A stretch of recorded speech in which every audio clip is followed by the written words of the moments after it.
Crazy nigga. Roller coaster motor at the stoplight, catch me at the finish line, flashing. Following the kid like a spotlight, why you keep asking same questions? Roller coaster motor at the stoplight, catch me at the finish line, flashing. Following the kid like a spotlight, why you keep asking same questions? I remember going to school, never had the latest shoes. You was raised to make it cool, I was raised to make a move.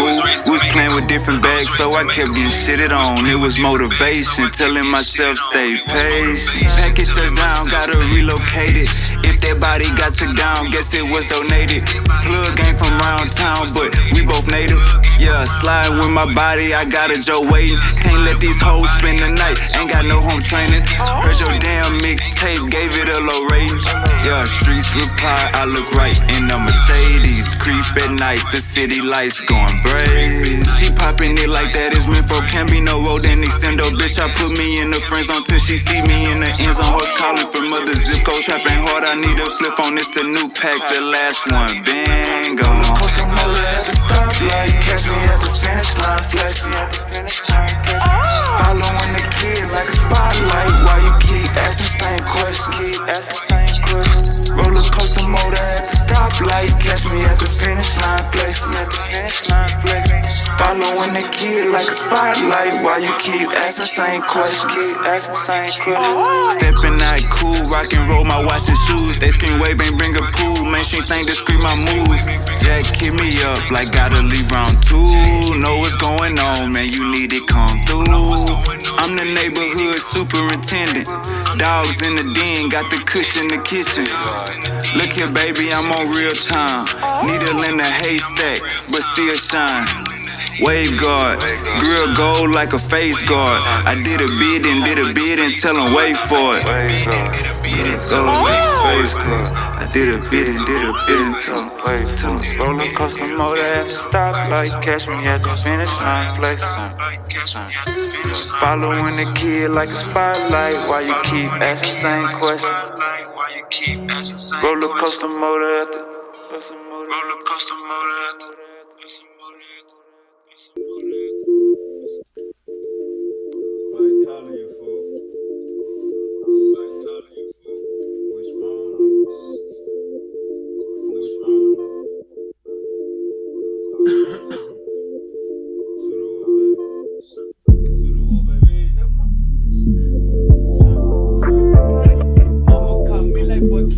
Go out the way just to help my position.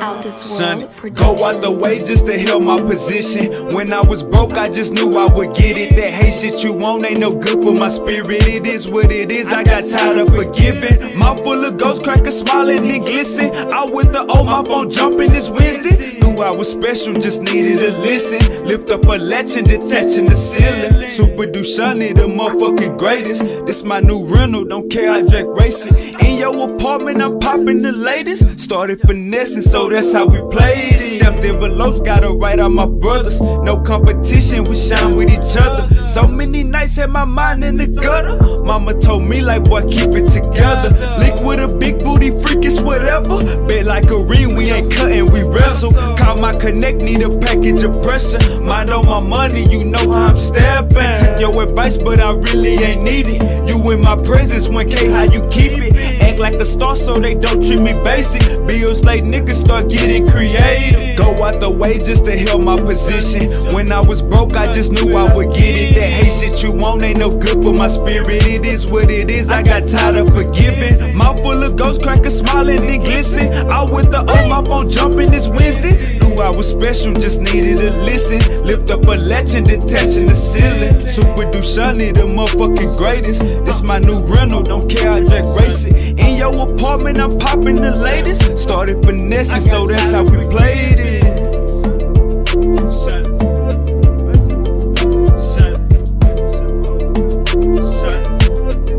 I'm detaching the ceiling.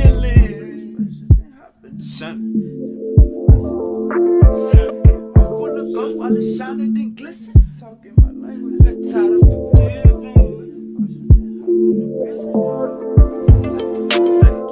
Mouth full of ghost crackers smiling and glisten. Out with the old, my phone jumping this Wednesday.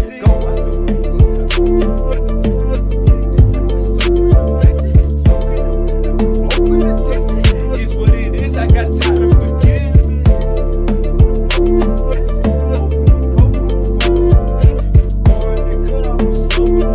It is what it is, I get it in a minute. I'll call you back in a minute. Too busy chasing blue engine.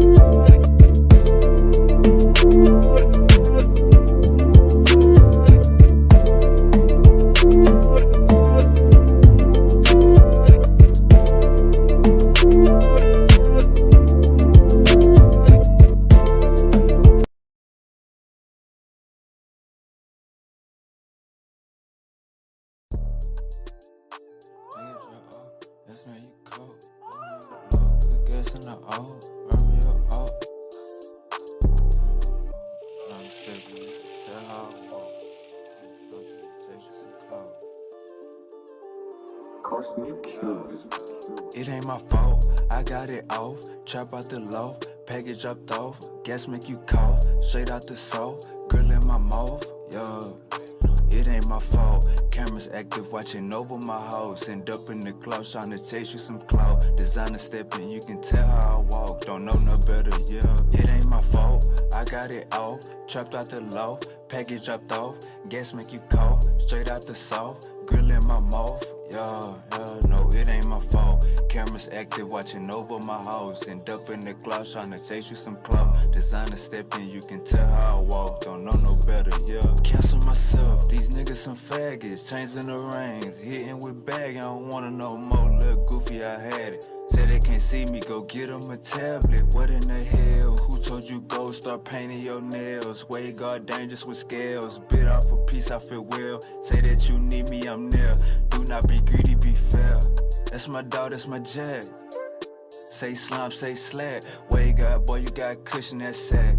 On the paper chase, don't ask where I'm at. Got 2 for 15, got 2 for 25. Tryna get up in the mix, better watch it online. She just had something fruit booty emoji. Tryna interrupt this doobie on road. It ain't my fault, I got it off. Trap out the low, package dropped off. Gas make you cough, straight out the soul. Grill in my mouth, yeah. It ain't my fault. Cameras active, watching over my house. End up in the club, trying to chase you some clout. Designer stepping, you can tell how I walk. Don't know no better, yeah. It ain't my fault, I got it off. Trapped out the low, package dropped off. Gas make you cough, straight out the south. Grill in my mouth, yeah, no, it ain't my fault. Cameras active, watching over my house. End up in the cloud, trying to chase you some clout. Designer stepping, you can tell how I walk. Don't know no better, yeah. Gotta shoot at 6, bad little bit, way God don't miss. I ain't a misnomer, got cushion the coma. She backed that ass on me and gave me a boner. Know it's gas smell like woo when you light it. Conversation about money, same time, right? Phone jumping like a trampoline. See my watch like damn me. Got the shit on, just make sure your camera's clean. Finding out somebody hating, can't move different. What's in my pocket, them blue bitches? Urban that be who move with me. It's an old school with a new engine. She got designer heels, talented, tryna find this niche. I'm on the signing list. New slap, we gon' drive the 5th wheel. This where we take off from here. Bodies don't work, they off for real. Way God, what it costs for real. Stay away from my house for real. It ain't my fault, I got it off. Trap out the low, package dropped off. Gas make you cough, straight out the south. Grill in my mouth, yeah. It ain't my fault. Cameras active, watching over my house. End up in the clouds, trying to chase you some clout. Designer stepping, you can tell how I walk. Don't know no better, yeah. It ain't my fault, I got it off. Trapped out the low, package dropped off. Gas make you cough, straight out the south. Grill in my mouth, yeah, yeah. No, it ain't my fault. Cameras active, watching over my house. End up in the clouds, trying to chase you some clout. Designer stepping, you can tell how I walk. Don't know no better, yeah.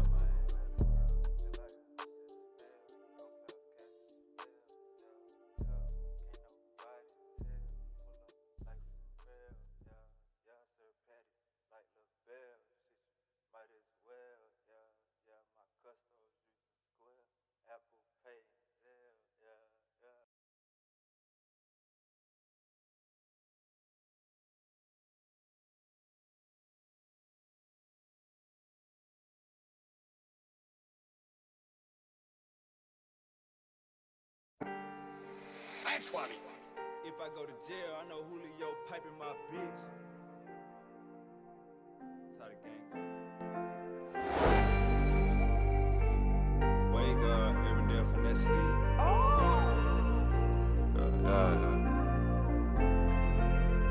Jump on the track like I'm G-League. Way guard knee deep. Bad bitch gave her a BB. Jordan 3s Monday through Wednesdays a 3-peat. I'm the one known to get the block hot. Wi-Fi over thousands, we got a hot spot. Pine Club latest when I pop out. It's a store, it's a doctor, it's a burger joint. It's a motherfucking one-stop shop. Used to say pray for me, now it's seek knowledge. Bodies dropping and we don't even read about them. Maintaining over time, that's the key column. Saying free ton, cause the pig feet got them. You ain't gotta do no crashing, be solid. Best weed on the north side, we got it. Got 4 or 5 plugs, I don't need sockets. Turn your fuck nigga meter down 3 notches. This a cashmere sweater, gotta keep blotting. Welcome in, come and tell me what you need, body. Hope the cashier watching over each dollar. Hope the cashier watching over each dollar. I still cut my calculator on. I still cut my calculator on.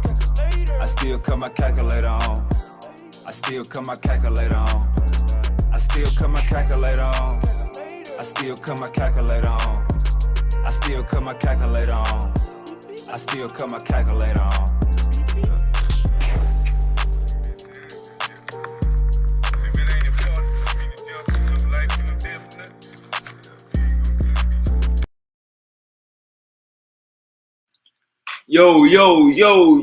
Yo, hey man, we back for more. Goddamn me, hey, powerful bills only. We don't break no goddamn news over here. We don't break no news over here. You know what I'm saying? I like to let stuff go on for 2 or 3 days before I actually respond to it. I like to let stuff go on, let the people that don't got all the facts get it out the way, and then I come in and clean it all up. So today's show, let me drop that link for the gang. I ain't even dropped the link. Today's show, we're gonna be getting into I think the whole world just found out Dr. Umar Got Kids. This leader in the black community that real popular. We just found out last week that he got kids. I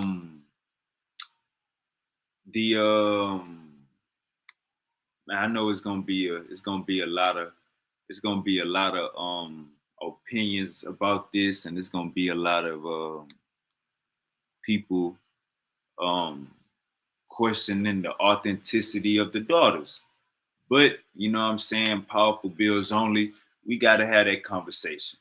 The Prince of Pan-Africanism, the King Kong of consciousness. We just now finding out that he pulled a Drake move. The King Kong of African consciousness, we just now finding out he pulled a Drake move. Let me fix something.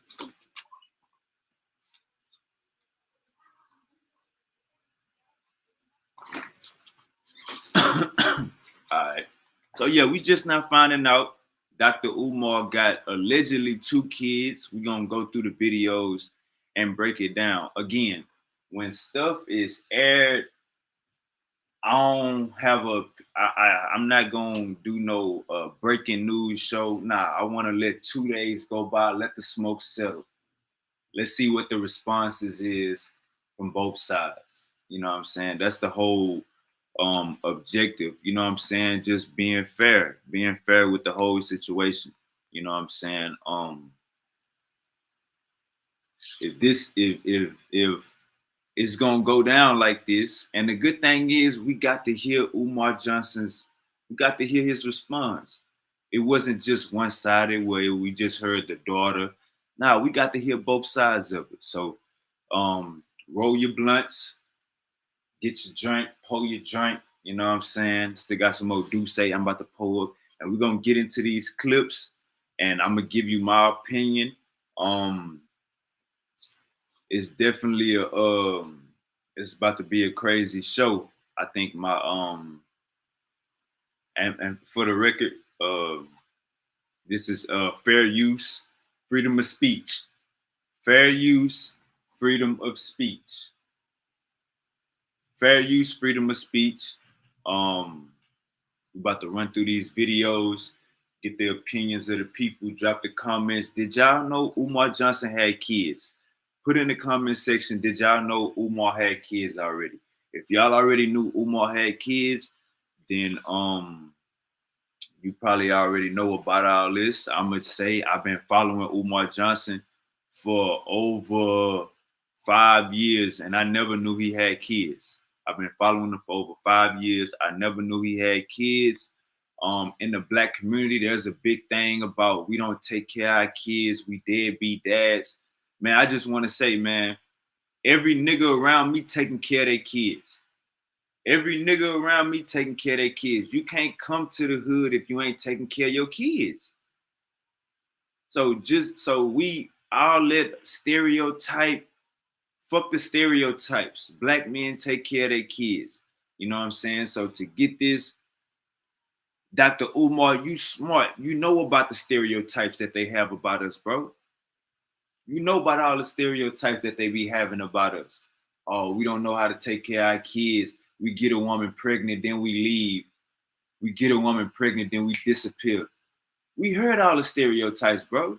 So we got to do better hey, when you fuck up, you got to get your DP. When you fuck up, you got to get your lashes when you fuck up. And if you're going to stand 10 toes down on your fuck up, you're going to keep getting your lashes. You call your baby mama Smurf, we got to keep giving you lashes. You got to keep getting them. All right, so let's run through these videos and get a clear understanding. Because this ain't no clickbait. This ain't no clickbait. We're going to look at both sides. We're going to hear with open ears and unbiasedness. We're going to hear from both sides. All right. Breaking news, March 16th, 2025. Cedric Ortega, the pseudo killer versus Mandic O'Malley. Be there, be square. It is going down. It is going down. Uncle Shaka said, no, I didn't know. Cedric Ortega says, yes, we knew. So Uncle said, you saying you knew that Dr. Umar had 2 kids already, Uncle said? You knew Dr. Umar had 2 daughters already? We definitely and let me just say this. If anybody knew Dr. Umar had daughters already, they should have been calling this nigga out for being for living in his conviction. You going out here trying to teach our kids. But you ain't even teaching your kids. That's backwards. You going out here teaching our kids and you ain't even teaching your kids. That's backwards. You know what I'm saying? And we should have, if you already knew that he had kids, we should have been calling broski out. All right. Cedric Ortega says he been had baby mama drama. Now I'm talking about. Did you know that Dr. Umar had daughters? Did you know Dr. Umar had baby mama drama? Baby mama drama is cool. I think half of us go through baby mama drama, so it's not a telltale sign that you're not taking care of your kids just because you're going through baby mama drama. So I'm basically asking. Uncle said, did you know that Dr. Umar had kids with an S at the end of it? Did you know Dr. Umar had kids? That's crazy, man. It's crazy. It's breaking the news, and we definitely gonna get the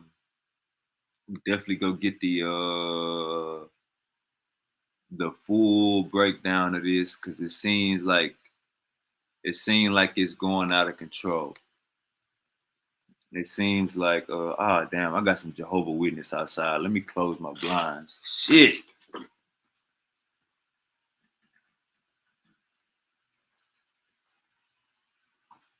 Goddamn Jehovah Witness outside. I gotta close my blinds. I am going to okay.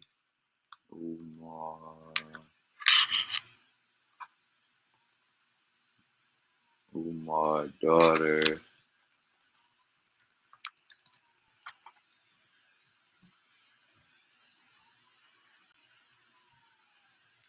Alright, so it's Umar daughters speak because it's two of them. Umar daughters speak. I want the first daughter. Where's the first? I keep seeing it. The second daughter, I ain't gonna cap. The second daughter is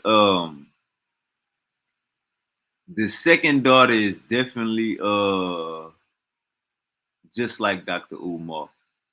As far as the first daughter, damn, where's that video of the other daughter? See, I can't even find the other. Okay, I know where I gotta go. I gotta go to Lenore. That's what's his name. Lenore got the whole video. Okay, Lenore Umar Johnson. Alright. Alright, here you go. I need y'all to go subscribe to Lennon. His name is Lennon Honor. Lennon Honor's YouTube channel. Everybody go subscribe to Lennon's Honor YouTube channel. I think the Jehovah Witness left. Let me raise my window. Raise my blinds. Yeah, when the Jehovah Witness just got down, walked past my door, I knew they was about to knock on my door next. I had to close my blinds on them.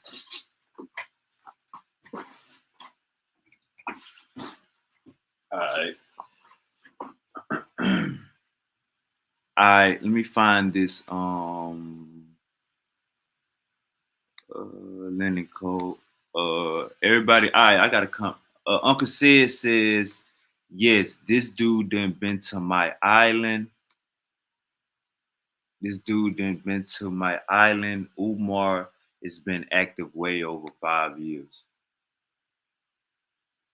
Gotcha. All right, let's get to the let's see what made me even think that this shit was real. Cause at first I was like,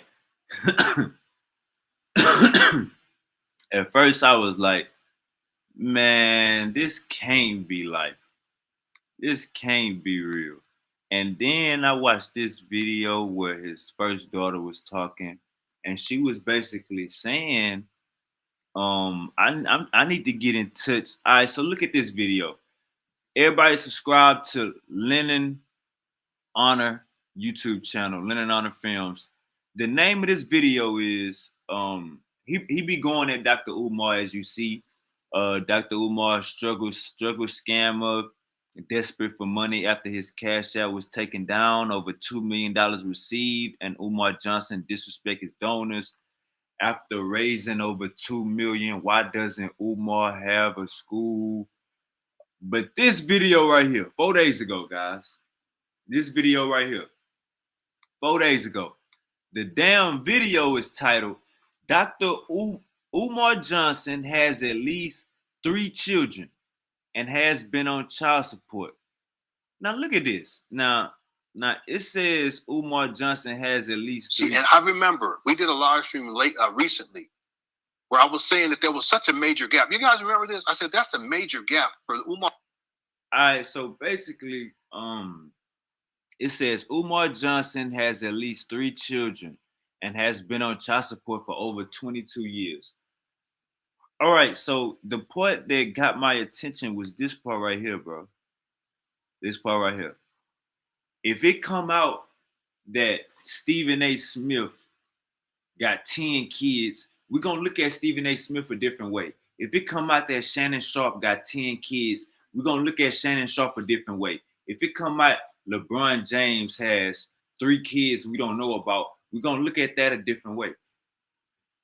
Just being honest with you. You've been in the spotlight. You've been in the spotlight for over 10 years, and we now just hearing about a kid. When Drake, we found out Drake had a kid, what happened?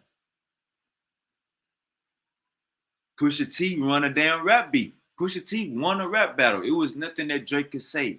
You was hiding your child from the world. Now, Dr. Umar Johnson, this is the same exact thing. You are hiding your kids from the world. I just found out last week you got 2 daughters. Just found this out, but you want to open up a school and teach our kids and counsel our kids and counsel marriages, counsel relationships, and be all of this crazy. A therapist, I can therapist your life, nigga. Therapist your daughters. Therapist your goddamn daughters, nigga.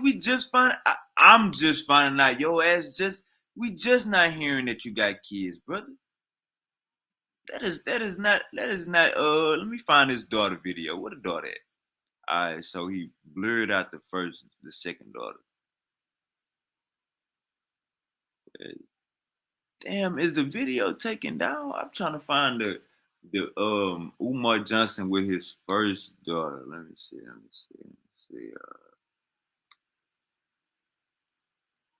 It was the kind of thicker girl. It was the girl that was thicker. Umar Johnson daughter. Let me put a better title.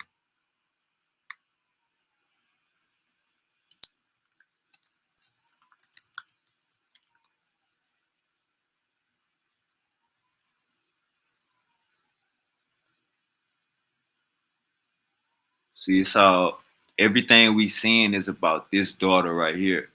But the crazy thing is,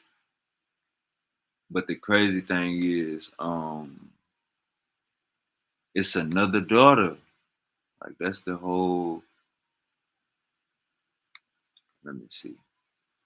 Instead of 25,000, I actually did 250,000. All right, let's go to this first one, right? Let me see.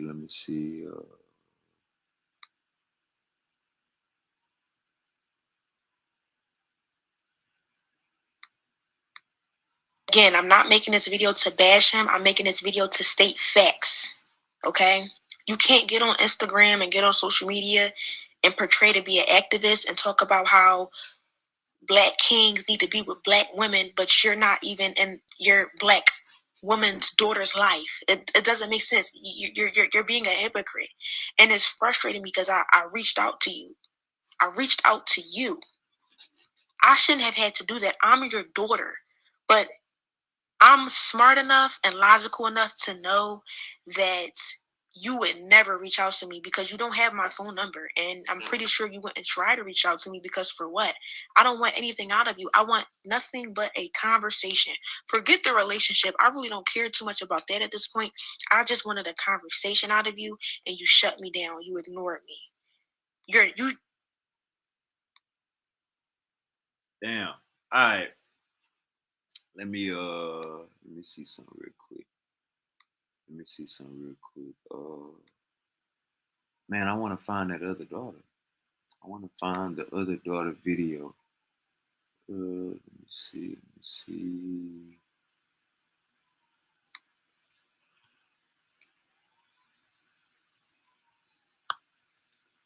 All right, Dr. Umar Johnson, 2 daughters.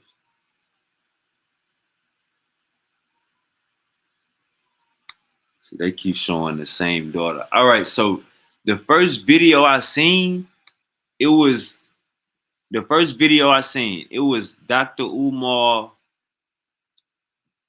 the first daughter, basically saying, the first daughter basically saying, "Hey, I'm getting this story that there's this other daughter, that Umar Johnson has this other daughter. If you out there, give me your contact information. I want to get in contact with you." That was the first video I seen.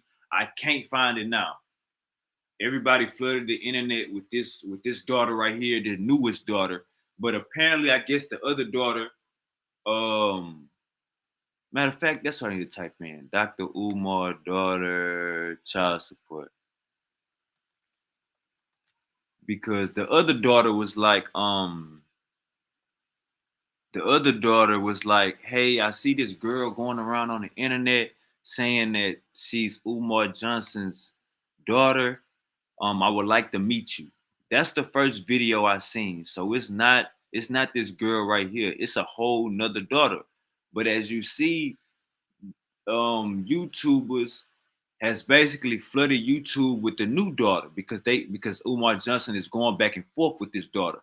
But let me run it back and then let's analyze this. I was trying to find the first video, but I can't find it. This second daughter right here is this other daughter right here, not second, but other daughter right here.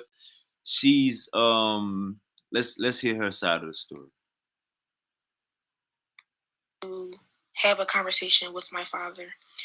My biological father is Dr. Umar. He has another daughter. I tried to contact him about, getting to know my sister on my dad's side. I asked him if he knows her or if he has her number. He ignored me and never responded. I'm 22 years old now. My dad has never been to anything important, no graduation, no birthday parties, nothing. He has not been in my life. Again, I'm not making this video to bash him. I'm making this video to state facts, okay? You can't get on Instagram and get on social media and portray to be an activist and talk about how Black kings need to be with Black women, but you're not even in your Black woman's daughter's life. It doesn't make sense. You're being a hypocrite. And it's frustrating because I reached out to you. I reached out to you. I shouldn't have had to do that. I'm your daughter. But I'm smart enough and logical enough to know that you would never reach out to me because you don't have my phone number. And I'm pretty sure you wouldn't try to reach out to me because for what? I don't want anything out of you. I want nothing but a conversation. Forget the relationship. I really don't care too much about that at this point. I just wanted a conversation out of you and you shut me down. You ignored me. You should never be too busy for your daughter. Ever in life. So I just wanted to make this video to just try to, I guess, somehow find my sister on my dad's side. So if you see this, please reach out to me. Please DM me because I want to know who you are. Why do I have siblings out there that I don't know about? It's unfair, and deadbeat fathers is very common nowadays. Yeah, I'm gonna stop it right there. Cause that's when it's when kinda I ain't really understand it. All right, let me find this last video. It should be right.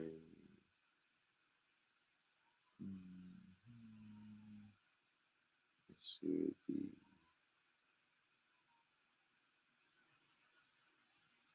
Okay, yeah, man. It seemed like that video was straight from the internet, bro.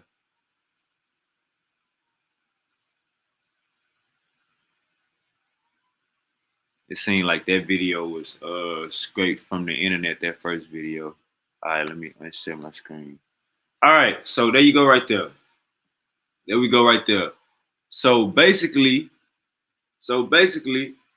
you got your daughter saying, I hit you up because I want to get in contact with my sister.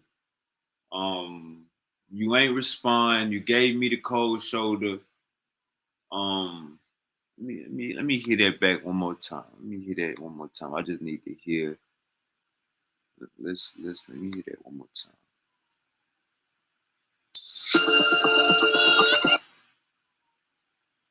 I think she called him a deadbeat. Let's keep going. The first daughter called him a deadbeat. So the first daughter said, and I can't find the video. I guess it got removed from the internet. The first daughter said, "There's a girl out there saying that she's my sister. I want to get in contact with her. Can y'all find her?" She called Umar, basically said he haven't been in her life and all of this stuff. All right, so this is the audio from. Let me break it down one piece at a time.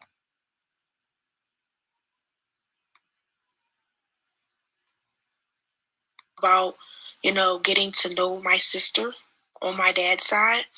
I asked him if he knows her or if he has her number. He ignored me and never responded. I'm 22 years old now.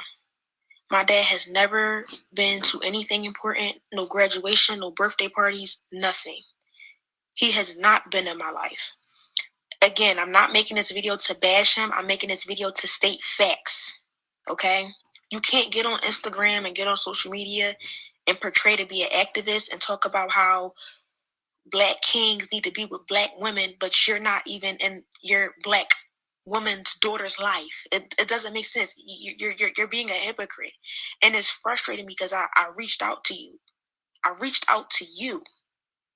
I shouldn't have had to do that. I'm your daughter, but I'm smart enough.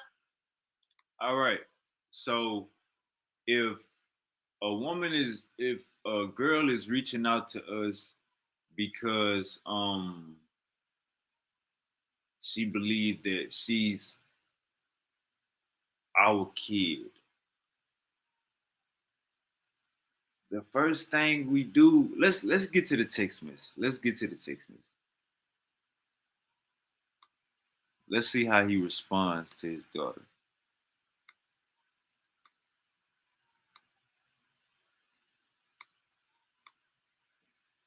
And logical enough to know that you would never reach out to me because you don't have my phone number. And I'm pretty sure you wouldn't try to reach out to me because for what? I don't want anything out of you. I want nothing. And another thing, these daughters are grown. These daughters are grown. So it's not like, bro, you gotta buy them new school clothes or you gotta buy them a cell phone. Your daughters are grown, bro. They just want you in their life. And they just want to meet their sisters. That's what it seems like. But a conversation. Forget the relationship. I really don't care too much about that at this point. I just wanted a conversation out of you. And in the next clip, I will show y'all the screenshot of me trying to reach out to him and he ignored me. Damn. After I asked him. Damn, so she tried to reach out. She tried to reach out to you, gang. If he had my sister's phone number. So here you go. Are you looking to start your own business? Well, look no. All right, guys, these text messages gonna crack y'all up. These text messages gonna crack y'all up because you can't say this not Dr. Umar. These text messages are gonna crack y'all up because you cannot. Hey, look, let me say this. If you a father and your daughter contacts you trying to get in touch with you, why would you respond to her the way that you respond to your following? Why would you respond to your daughter the same way you respond to co-workers and your clients? It's like with this first text, he already putting his it's crazy. Let's keep going. Let's pause it right here. And I apologize, y'all. This is some sad shit. All right, so look. This is the girl text thread. She texts Dr. Umar Johnson a baby picture, I guess saying, "I'm your daughter." This is what he says. "Peace and Pan-Africanism. If this is, in fact, my daughter, is there a reason why you are not messaging me directly from your cell phone?" Now, this your daughter that you ain't took care of her whole life. And your first words to her is peace and Pan-Africanism.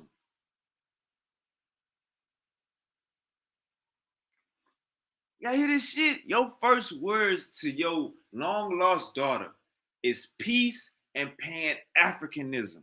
I don't never text my mama shalom. I don't never text my mama shalom or Alu Akbar. I don't never text my mama hotel. You got a circle and then you got your family. You treat your family different than you treat your motherfucking circle. And that's supposed to be common sense. That's supposed to be common sense. So he says to his daughter, peace and Pan-Africanism, if this is, in fact, my daughter, is there a reason why you are not messaging me directly from your cell phone? How about calling this number? Let's keep going.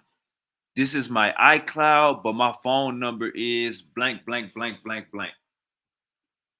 Now, this your long lost daughter. You asked her why is she hitting you up from this place. If this my long lost daughter, I wouldn't give a fuck if she calling me from a Metro phone. I wouldn't give a fuck if she calling me from I wouldn't give a damn if she calling me from another nigga phone. That don't even matter. This your long lost daughter. You supposed to be, soon as she say this is my number, you supposed to call that number. But what did you do? Let's see. You said text me from your phone. And she said, this is Anissa, and she put her number. She wrote, this is Anissa, this is my number. So she gave him two different numbers. He wrote, this is a different number. Why the number's different? Blank or blank. Okay, so again, if a child of mine that I didn't know about hit me up, sent me a baby picture, hit me up saying, hey, I think I'm your daughter. Why are you asking her crazy questions and peace and Pan-Africanism? She don't know what that shit is. So she texted you, she told you the right number to contact, and she said you never hit her up, and she texted and said, she gave you her number. You never hit her up. She says, do you have any other children? I would love to meet them. Do you have their numbers? So this is the last. Let's keep going. Do you have any other children? I would love to meet them. Let's see, is it another text thread on here? I'm not saying that this is. Let's hear from Uncle Leo. Let's hear from Uncle Leonard. That this is nothing new. That if this is not his daughter, he still has 3 daughters, or he still has at least 3 children out there. Okay, he has at least 2 daughters and then another child. I don't know the sex of that other child. I'm going to prove that conclusively during this live stream. Let's get back to the text. Let me see.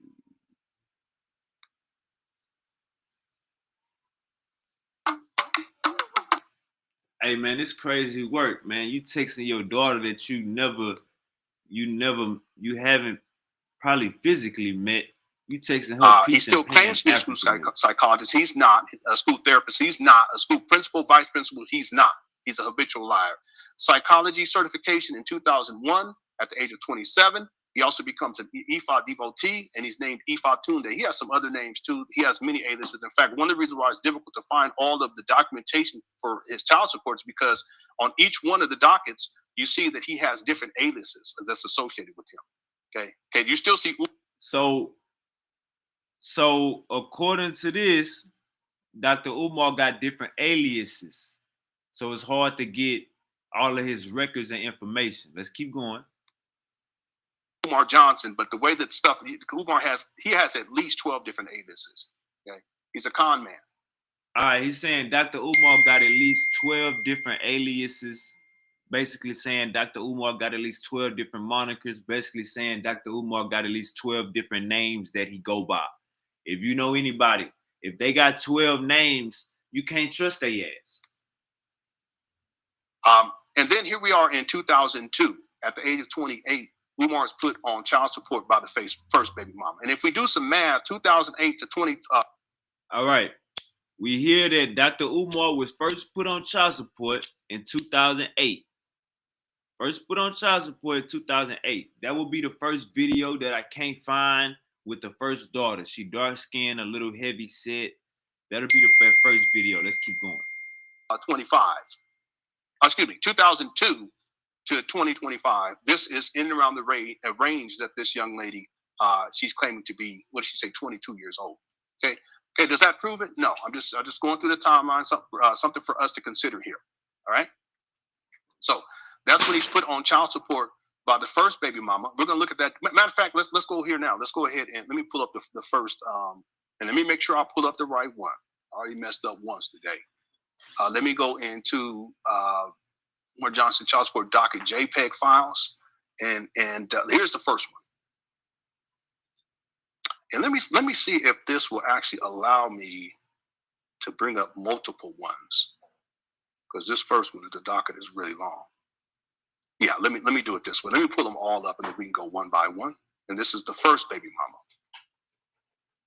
This would be the mother of the young lady who was alleging that she is Umar Johnson's daughter. Okay, and I've already redacted this. I know I got this one straight. All right, here we go. Let's go with the first one. Okay, this is baby mama number one. This is from 2002 to 2021 in terms of the child support. Let's take a look at this closely. A complaint for support was filed, what's that, July 15, 2002. January, February, March, April, May, June, July. Okay, I'll just say 7/15/2002. The complaint was for support was filed. And the following month in 2002, the defendant has signed and acknowledged of paternity. So he admitted that, yeah, that is his daughter. Okay? And I know that because he also mentioned this before, that this was his daughter. Okay, just to be clear about this. I have other videos if y'all want to get into later where he talks about this and how he has two daughters. And then there's a final order agreement in 2002, 6 days later, in August 20th of 2002. And then 10/9/2002, the defendant filed petition for modification. Let me just read up. Order to appear at a mod conference. Order to appear at a mod conference. It's twice for some reason. Order employer to modify income attachment. Okay. Again, Umar was working back then. Remember, he was working as a school psychologist in 2002, where he was put on child support. He started working in 2001 as a school psychologist, did his internship. You see the research? I already showed you the timeline. He did his internship in 2001. Excuse me, in 2000, at the age of 26, he starts working in the Philadelphia School District in 2001. 2000, he does his internship. 2001, he starts working in the Philadelphia School District as a school psychologist at the age of 27. And then in 2002, the following year, that's when he's put on child support. And that's where you can see this. All right. Let's see if we could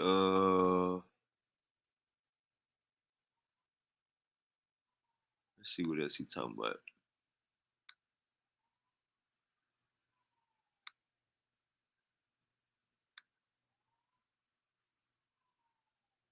And then he has it restored. And this is all because he's not paying child support. And it's not one payment on this guy. Scholarly.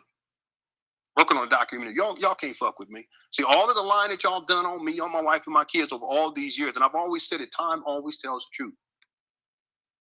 Order where they're trying to find, and then we get all the way up to 2014. Says order employer to terminate income attachment, order employer to modify.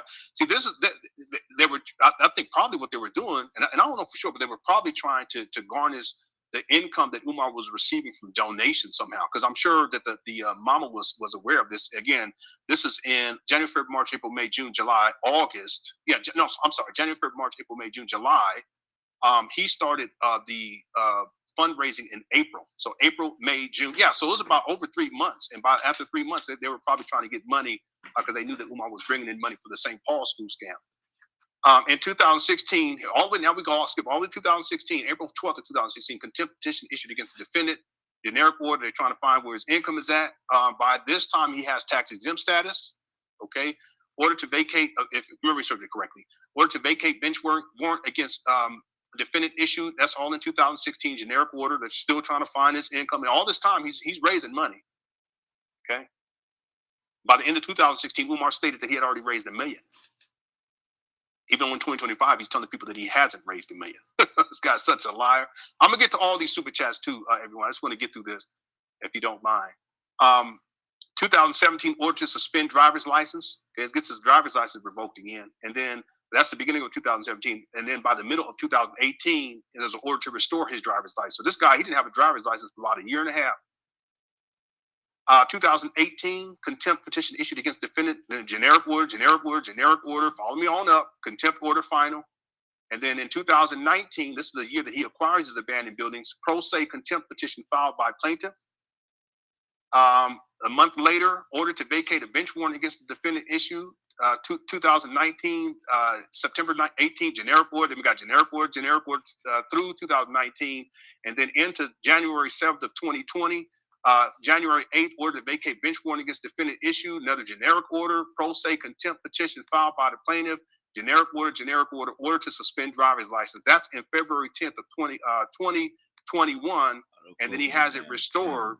And this is all because he's not paying child support. And it's not one payment. Okay, it doesn't work that way.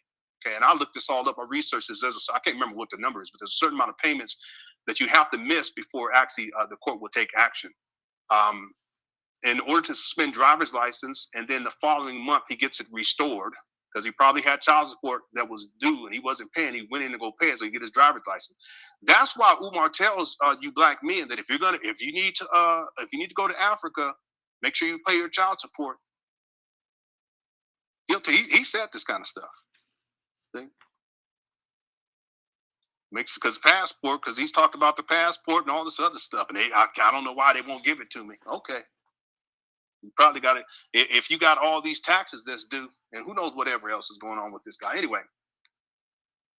Smart enough and logical enough to know that you would never reach out to me because you don't have my phone number. And I'm pretty sure you wouldn't try to reach out to me because for what? I don't want anything out of you. I want nothing but a conversation. Forget the relationship. I really don't care too much about that at this point. I just wanted a conversation out of you. Yeah. But see, Umar, he's talked about in the past how he doesn't have any relationship with his daughter and daughters. He's talked about that in the past. He's a deadbeat. All right, we about to get the baby mama number 2. Everybody be asking me, man, does the Bluetooth actually? We about to get the baby mama number 2 right here.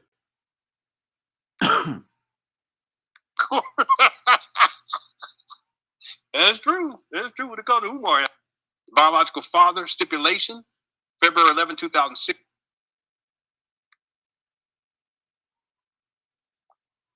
This is why Umar does not claim to have 3 baby mamas. He only wants to claim 2 because he doesn't want the people to know that he impregnated at the age of 41 a young lady who was around his daughter's age, the one that's in the video, in her early 20s.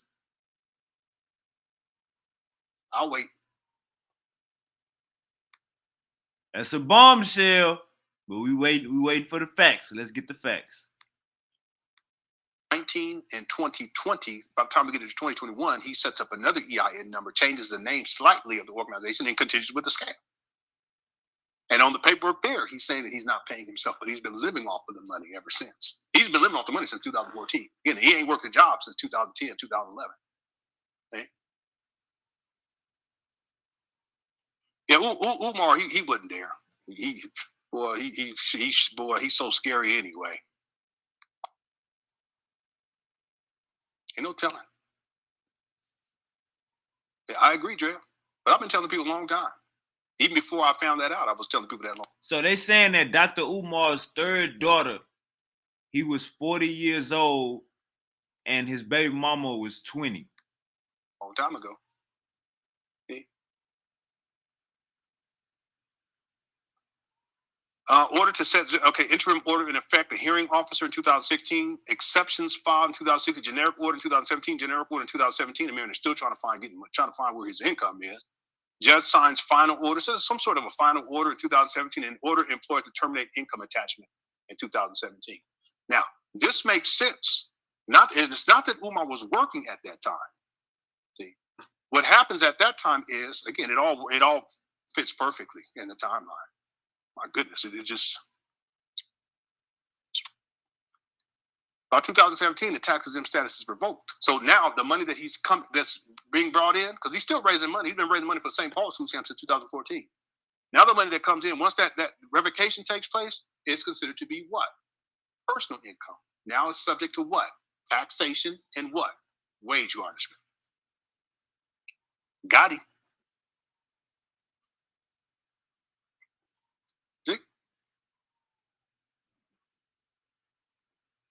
So that's baby mama number 2. Now, I told people that I'm going to prove to you all that Umar Johnson has at least daughter, and it's confirmed because Umar, he admits it. Umar was 28 at that time. He's put on child support in 2002 for the first baby mama. Okay? Well, what about the second baby mama? Well, that happens in 2015 when Umar is 41 years old. And guess what? Umar's 41. The baby mama was in her early 20s. The second baby mama was in her early 20s, according to online records. How y'all feel about that, man? Y'all feel like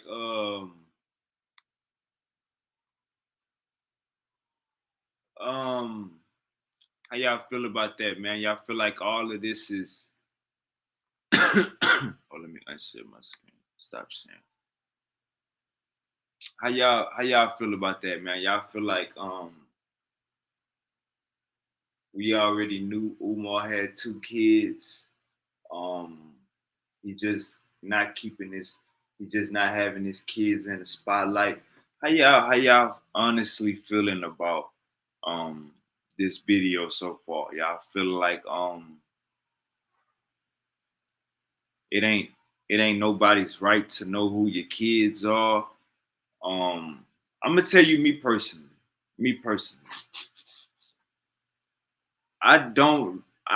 This is me personally. If you get a woman pregnant, you need to, if you have a kid with a woman, you need to try to make that work as much as you can. It ain't no leaving. It ain't no breaking up once y'all got a kid. Do it for the kids. After the kid is 18, if y'all want to go y'all separate ways, y'all still not happy, then do that. But as far as bringing a precious child up into this world just to break up before the kid is born, or these one-night stands, and then getting pregnant and the man don't want the baby, the woman won't. I don't like that disorder. All that shit out of order. I like order. I like some motherfucking order. So if you get a woman pregnant, you gotta be a man and man up. You gotta be a man. And now, with that being said, there are situations where yes, you can't be with your baby mama. That ain't realistic. I understand those talking points. I'm just giving you the standard. The standard is if you get a female pregnant, that's who you need to be with. If y'all gonna be polygamous, that's cool. But it just ain't no making kids and then dashing on your family, bro. That ain't respectful nowhere. Making kids and dashing on your family, that ain't respectful nowhere. I don't give a fuck who you is. So the standard is if you get a female pregnant, you need to stay with her. You put them stretch marks on her stomach. You made her titties sag and take all the juice out of her. Deal with that shit. Be a man. That's just me personally. But I know how the game go. I know a lot of guys end up being with their second baby mamas and they go long with their second baby mamas. And I got family members that do the first that only got one and got 2 or 3 and they settle down with the second or maybe settle down with the third. It's different strokes for different folks. But we talking about the goddamn standard. The standard is if you have a motherfucking kid, you're supposed to be with that goddamn woman. That kid need 2 fathers. That kid need 2 parents in the household. That kid need 2 parents in the motherfucking household. That's the standard. If we ain't got no standard, if we gon' hey, look, that's the standard. Think about the kid. How the kid supposed to feel when he growing up, going to school, people making daddy jokes, or people daddies dropping them off to school, people daddies coming to the football games, and your daddy ain't coming to the football game. We got to think about this shit before we even play this family role or think we a daddy. Think about the motherfucking kid.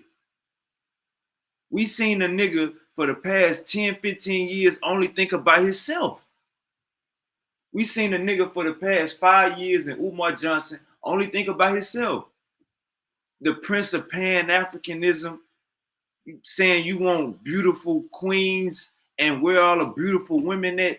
Nigga, if I knew you had 3 kids, if I knew you had 1 kid, if I knew you had 2 kids, nigga, I'd be like, bro, you ain't no leader. You ain't no leader. Go take care of your motherfucking kids. We need a leader up in here that's a goddamn family man. You got kids calling you deadbeats. You got, and your response, hold up. Before we even go crazy, I ain't even gonna go crazy because we're gonna get to your response. But let's get this video down to baby mama number 3, and then we go get Umar Johnson response. Because that's where I'm gonna hold you accountable, and that's why I'm making this video. The only reason why I'm making this video is because of your response to your daughter saying that calling you out on social media. That's my only response. But let's get back to this. That's my only reason for making this video, because we gotta hold ourselves accountable when we fuck up.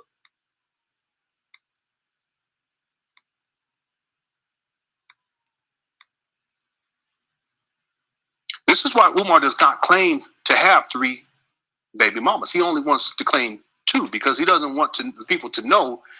Nigga, I ain't know he had no kids, nigga. I ain't know he had no kids, nigga. I ain't even know he had a kid, nigga. I'm new. That he impregnated at the age of 41 a young lady who was around his daughter's age, the one that's in the video, in her early 20s. I'll wait. Fraternity order issued 2016. Order set to 0 due to lack of income and assets in 2016. Final order agreement 2016 and non-destruction. All right, so look, this is you hiding. We just seen you hiding your wages from your kid's mother. Y'all going to court and you hiding your wages. Basically, you don't have a job, you getting donations, but you hiding the fact that you make donations from your kid's mother so you can pay less in child support. Ain't no respect in that. I don't respect that. Look at this shit. Paternity order issued. Order set to 0. Order set to 0 due to lack of income and assets. So they set the damn order to 0. Basically, they couldn't find your funds. You hiding your funds from your baby mama and the courts. So you ain't got to pay much on child support. Let's understand, only paying child support does not make you a damn good father. You're just doing more than paying child support. What happened to quality time? So just paying that bullshit $200 a month, that ain't enough, nigga. That ain't enough. But the fact that you hiding your wages, Uncle Umar, let me unshare my screen, man, because let me unshare my screen. Let me unshare my screen. You gotta look at my face.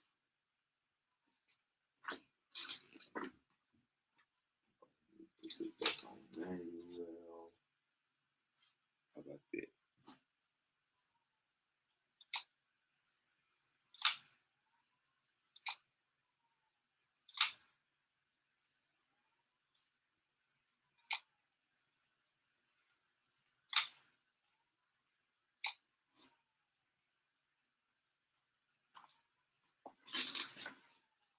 The fact you hiding your wages, bro, from your baby mama to pay less on child support. Bro, that's embarrassing. That is embarrassing.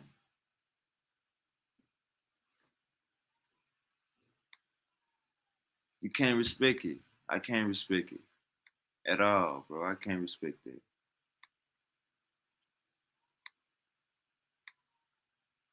Enforcement order in 2017.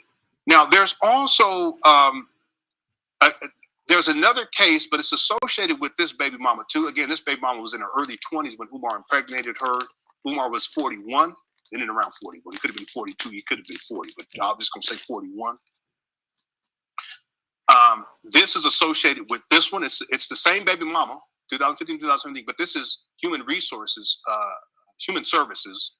I should have put human services department. What they were trying to do, and what I think happened was she hired a lawyer to try to go through human services, this human services department, to try to get money out of Umar. 2015 complaint for support, attorney filed. 2016 miscellaneous docketing text, defendant has signed an acknowledgement of paternity.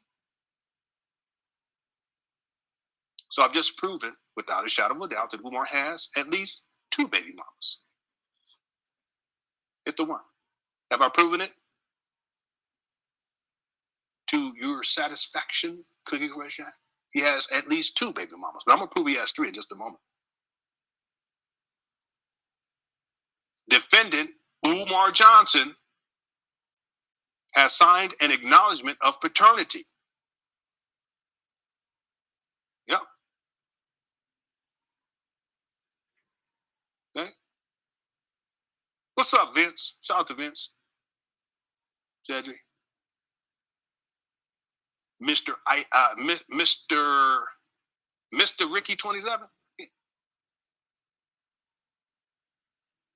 Ain't no telling. Yeah, I agree, Dre. But I've been telling people a long time. Even before I found that out, I was telling people that a long time ago. Okay. Order to set, interim order in effect, the hearing officer in 2016, exceptions filed in 2016, generic order in 2017, generic order in 2017. The man is still trying to find where his income is. Judge signs final order, so some sort of a final order in 2017, and order employed to terminate income attachment in 2017. Now, this makes sense. It's not that Umar was working at that time. See, what happens at that time is, again, it all fits perfectly in the timeline. My goodness, it just by 2017, the tax-exempt status is revoked. So now the money that's being brought in, because he's still raising money. He's been raising money for St. Paul's food stamps since 2014. Now the money that comes in, once that revocation takes place, is considered to be what? Personal income. Now it's subject to what? Taxation and what? Wage garnishment. Again, here's baby mama number 1. This is in 2002, put on child support. Baby mama number 2, he was put on child support in 2015. And then baby mama number 3 is put on child support in 2017. I don't have anything dealing with 2010, 2011. And Umar's saying here that he has a baby that was born 2010, 2011 that he's on child support for. He's only claiming 2 children. He has at least 4. Damn. This is wild. Guess his own words. Man, Umar, you something else. Movies to see. If I want to see it, I got to go to the grandma's house. For what? For what? Because I didn't marry you. For what? You don't do that. But that's what they do. But they right up doing. Yeah, okay. This doesn't make any sense. I beat it out. This makes no sense. They've been born in around 2012, but that's not on the timeline. Unless he didn't know his baby's age. I mean, that's possible too. Or he got another baby out here. I'm saying because she almost free. But my baby girl, she's starting off. Right. We need that time. Right. And the fact she would take me to child. The baby girl is just starting off. This is from 2018. Okay, but let's see, because maybe he's. What in the world is going on? This doesn't. No, that don't make any sense. I support, but all I asked for was a day a week. I said I would give you the money. Right. I just need a day a week. Right. You don't even want to give me a day a week, though. My baby girl's 6.5. 6.5 in 2018. This baby would have needed to have been born in around 2012, but that's not on the timeline. Unless he didn't know his baby's age. I mean, that's possible too. Or he got another baby out here. And that's what he's referring to.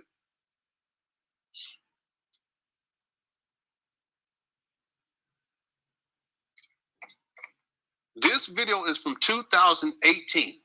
Umar said that the baby is 6 years old in 2018. And this is what I do inside my notes when I do this, because he references his daughters and stuff as I'm taking these notes from these older videos, and I always do the calculations in my head. 2018, he said that the baby is 6.5 years old. That means that the baby would have needed to have been born in and around 2012, 2011. But if we look on the timeline and we go to 2000, here's 2010, here's 2011, here's 2012. I don't have any record of Umar having a baby during this time. I have in 2015, again, I've already showed the receipts on all of this. In 2015, this is when Umar was 41 and the baby mama was in her early 20s. And then again in 2017, there's nothing for 2012.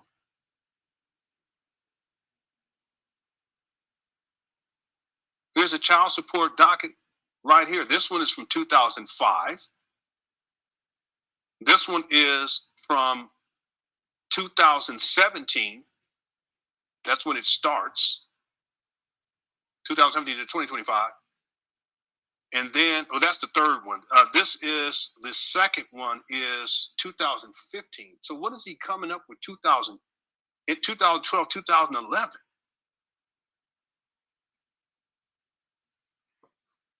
He could have been a year off. He could have been a year off. If you ain't taking care of your kids, if you ain't taking care of your goddamn kids, then you don't know their birthday. He could have been a whole year off. If he ain't taking care of their kids, if he ain't taking care of his kids, he don't know their birthday. He could have been a whole year off with that one. All right, let me go to Umar Johnson's response. Let's go to, let's see what he has to say.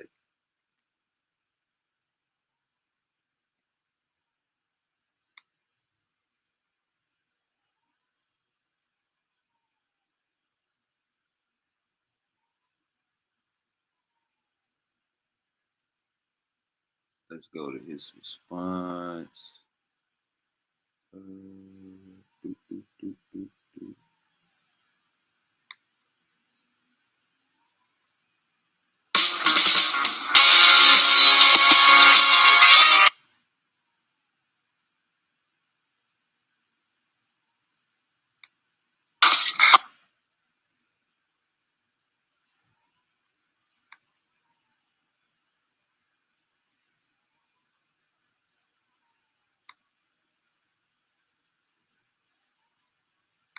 Rights. He didn't want his visitation rights. Nope. He stopped seeing me, and I was a little girl. I was like, I had to be like 10. It's been over a decade now. Tell that he wasn't there for you, or how it affected you growing up without a dad. That part, and I feel like if I do an interview and he's there, he's gonna try to manipulate the situation. He be on Breakfast Club. They're gonna be asking him about this the next time he do an interview. I already know. I'm not a. Okay, here we go. So don't listen to the people that's calling you a clout chaser. You're gonna get there. It's about to be 1,000 fake pages. They be on Beyonce page calling her ugly, stupid, all that. You shouldn't even pay that no mind. These people who telling you that you clout chasing don't know you. Yeah, this girl like AK. She DM'd me on TikTok before, and I blocked her, and I asked for a number. I don't do social just what blogs that the talk. I watch my conversations because when you know what I'm saying? Yeah, if he met her. His mom is deceased. I did meet his mom. His dad is Umar Johnson. I met them before. I did message his dad on Facebook. I didn't get a response. So yeah. So his mom not trying to have a conversation with you? His mom is deceased. So do he have a wife? Not that I know of. I really feel like our sister can bridge us together. Okay, so his sister, he's in your sister's life? I'm not sure. So how do you think she can bridge you? Only because we're both his daughters, so I don't know. But if I feel like he wasn't in my life because life goes on. Hold up, what? Yeah, But you maybe just is he close with his father? Wait, what you? Or would it affect you? You just talk. What I'm saying? What do you? Kind of made me feel like I wasn't enough because if my dad don't want me, then you know what I'm saying.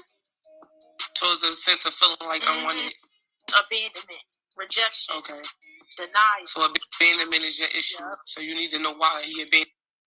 He's already giving me signs he don't want nothing to do with me because he's been ignoring me. And instead of texting me, he made a public response on Instagram. Anjo, he got over 1 million followers. You could have texted me, then you blocked me on Instagram, and then called me a struggling streamer. So. And you blocked your daughter on Instagram, G? Come on, Uncle Umar, this shit is wow. How you block your daughter on Instagram?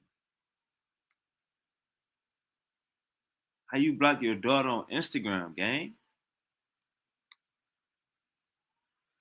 What the hell? How you block your daughter on Instagram, gang? You better than that, gang. Wix, one platform. You acting like you was a student, you was a counselor. You call yourself a leader. You call yourself a leader. Yeah, black community activist. Yes, ma'am. Okay, Yes, ma'am. well, good for you. Thank you. Thank you. See, I shall use my snow bunny trees. I am here. Stockholm, Sweden. I am in the building. Scandinavian Africans. I am in What the sweet building. African? Hit your PayPal. What in the world, Cole? PayPal.me/. What you talking about, sweet African? Hit your PayPal. PayPal.me. What's up? All right, hold on. Let me find this short. Let me find just him right here with the short. All right, let me get his response.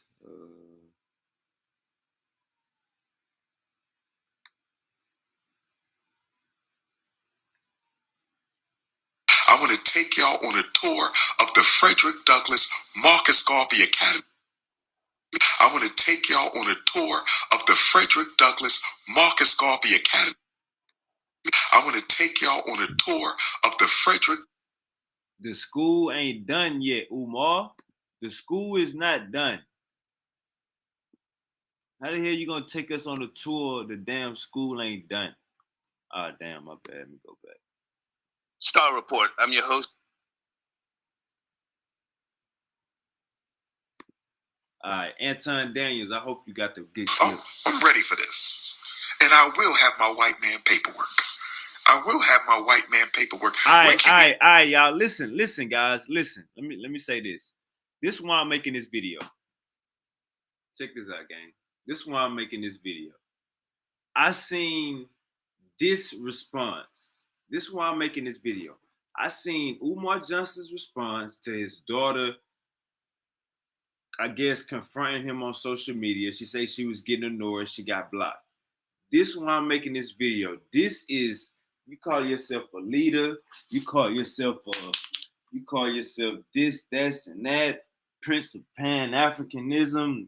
You trying to create your own school. This is your response to your daughter. Check this out.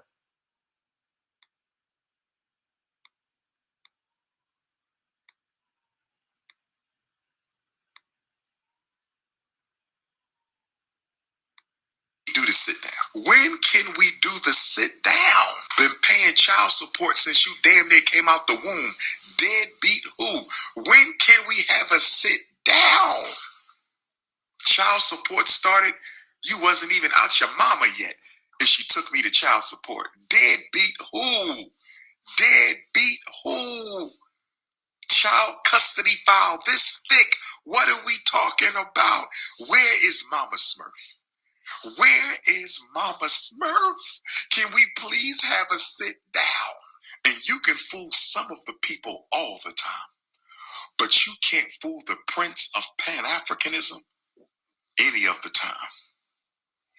Calling me names, using profanity, disrespectful mouth.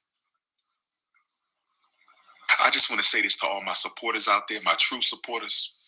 My true supporters. It ain't that many of my true supporters.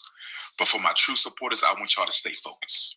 There's a lot of slander going on. There's a lot of lies being pushed out there. There's people trying to use my name to build themselves up.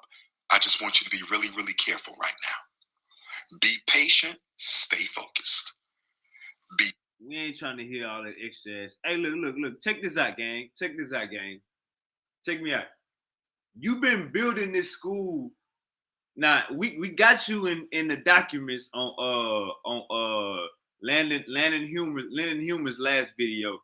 We got you on document hiding your funds from your baby mama so that you could pay less in child support. We got you on record doing this in 2017. Okay, so you was getting donations since 2017. We got you on record doing this in 2017. Right? Right. All right. Now, so you've been getting donations for this school since 2017. We in 2025 right now. So it's taking you 8 years. 8 years. Not to build a school in Africa. It's taking you 8 years to build a school in America. 8 years. You know how long it takes Mexicans to build a house? 2-story, 4-bedroom, 5-bedroom, about 3 days. So something is going on with this. I done seen videos of you telling people come help you paint the walls. You asking your supporters to come help you goddamn with some doors. Saying you spent $20,000 on some regular doors that look like apartment doors. $20,000. I didn't see the wildest of the wild. So we know you scamming. We ain't even worried about we know you scamming. If you donate money to Dr. Umar in 2025, we got it. You already know what's going on. You just goddamn you feel sorry, I guess. But you call your baby mama Smurf. You say you got your white man paperwork. You say you was paying child support before the child was born. You need to delete that, and it's too late. The internet is undefeated. They already clipped you up. But you was just talking out your ass. Umar Johnson? You was just talking out your ass. Big time. I'm talking about, come on, bro. Come on, bro. We gotta cut it out, bro. We gotta cut it out. It got to the point to where it's like, Let me say this. If somebody get hit with these type of accusations, we gonna expect a positive response. We gonna expect somebody to get a hold of the situation, get a hold of the problem, find a solution, get it over with. Find a solution to the problem, put the fire out. That's what we do as men. It sounds like, bro, you just ditched your baby mama and bro, like what are we doing here, bro? What are we doing? You call your daughter a struggling streamer? Like what are we doing here, bro? Like do you love your kids? Or do you think that's not your kid? Like I'm confused. Well, now you can't think that's not your kid because you just said you've been paying child support for this long. Well, if you got your white man paperwork of paying child support for this long, let me tell you, bro, paying child support don't just make you up. That ain't the only obligation you got. That ain't your only responsibility as a father. You said in the video, I want to see my child once a week. If you really wanted to be in that goddamn daughter life, why would you only want to see your child, what is that, 4 times a month? What happened to the standard? Let me try to make it work with this person. What happened to the standard? Why are we having, and look, I'm an atheist. Everybody know I'm an atheist. So when I say a word like an illegitimate child, it's basically like having a kid off of a one night stand, or getting a girl pregnant and then you run off on her, or getting her pregnant and you already knowing before y'all even have the kid that you don't want to be with her. That's an illegitimate child. That's you doing some fuck shit, trying not to be in this goddamn child life. Why even bring that into this world? Why even bring that into this world? So hey, when you fuck up, you gotta take your ass whooping. You gotta take your DP. And Umar Johnson, you get 1,000 lashes tonight. By powerful bills only, we commanding you to get 1,000 lashes. Powerful bills only, we commanding you to get a DP and get your put off immediately. Umar Johnson, you gotta get your DP and you gotta get your put off immediately. Immediate action required. You got to get your DP and you got to get your put off immediately. Ain't gonna build your school. It's been taking you 8 years. Take 2 more years. Make it 10 years of you trying to open up a school.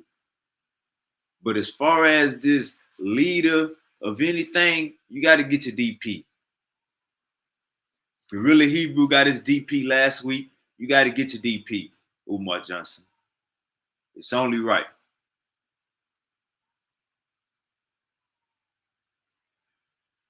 You got to listen to our elders and be held accountable. You got to be held accountable. Who is in your corner? Who you taking advice from? You got to be held accountable.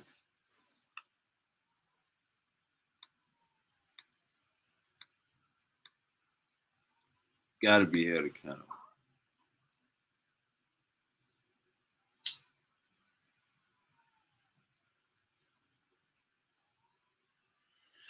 All right, let's hear a little bit more from the daughter.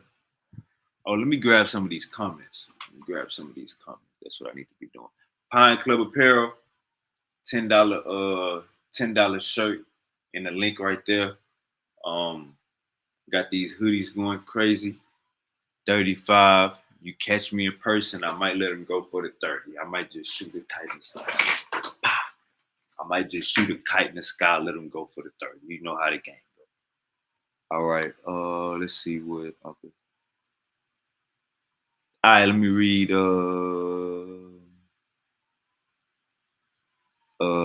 Uncle says, anybody seen JJ?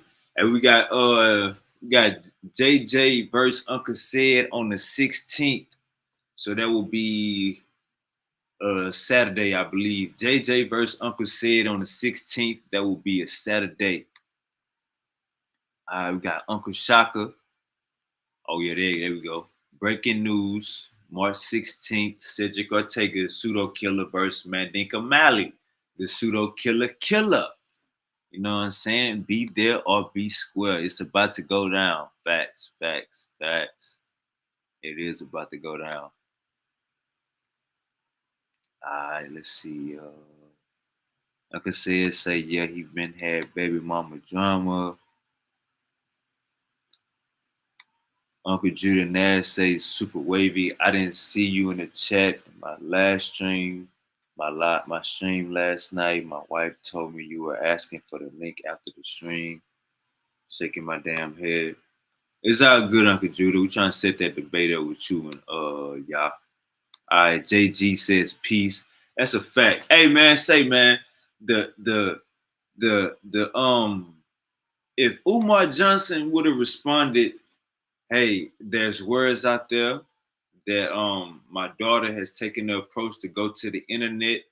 I'm going to quickly, you know what I'm saying, do everything in my abilities to resolve this matter, you know what I'm saying, and get the problem handled. I want to be in my daughter's life. That's how you respond to that.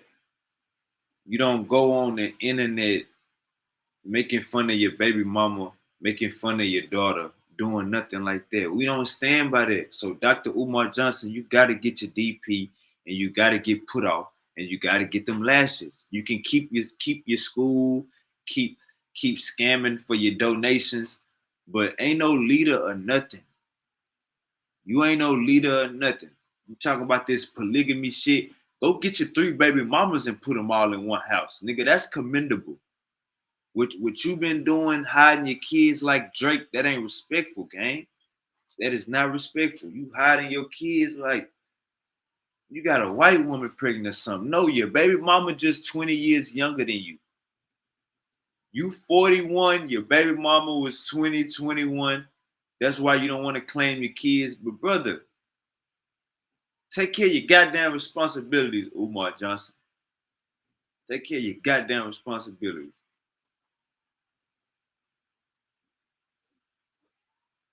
I shouldn't be having to get Umar Johnson a DP. I shouldn't be having to give Umar Johnson a DP and give him 1,000 lashes from Houston, Texas. Nah, the same people that's in his corner need to get him together and put him in check. Only paying child support don't make you no father. Only paying child support don't make you no goddamn Papa Smurf. Clown behavior. You got white man's paperwork. Oh, I'm gonna bring the white man's paperwork. Can we have a sit down? I'm gonna bring the white man's paperwork. So you think just because you, brother, we got you on record hiding your income. We got you on record hiding your funds. So your baby mama can't get that much out of child support. And you bragging about paying child support, meaning you took care of your child. Man, we gotta cut this goofy shit out. Everybody named mama should be calling this goofy shit out. Ain't no more donating. No more Prince of Pan. No more FBG Academy, F. Frederick Douglass. Nigga, you ain't kin of Frederick Douglass or Marcus Garvey. Stop the cap. That was the first lie we should have been checked up on. Either way it go, hey man, say man, Dr. Umar Johnson, this is your put off. I am the judge, nigga. Your name came across my docket. Your name came across my docket, and I had to give you your time. Your time is 1,000 lashes. Uncle Umar, old school, your time is 1,000 lashes. You got to get 1,000 lashes by the black community. Because you know what everybody else saying? He got kids? He got 2 kids. He got 3 kids. Oh, he just like any other nigga. He a regular nigga. So don't prop yourself up to be no prince of shit. Don't speak on polygamy if you ain't taking care of your kids. Don't speak on polygamy if you can't make it all work with your 3 baby mamas. If you can't make it work with your 2 baby mamas, don't speak on polygamy. You got bigger fish to fry. You got bigger shit to handle. You got relationships to rekindle. You worrying about polygamy and I need 3 beautiful sisters. No, brother, you got them already. They're your baby mamas. You got them already. So yeah, man, we gotta, hey, Super Wavy Shani, Judge Super Wavy, sentence Umar Johnson to 1,000 lashes. Order in the court. Now get the hell out of my court and go take care of your goddamn kids. Order in the goddamn court. All right, let me get a little juices going. Get a little juices going. Light up the blunt at the end of this song. And we go chop it up. I'm gonna drop the link in my back chat on Facebook, and I'm gonna drop the link in the chat for everybody to hop on.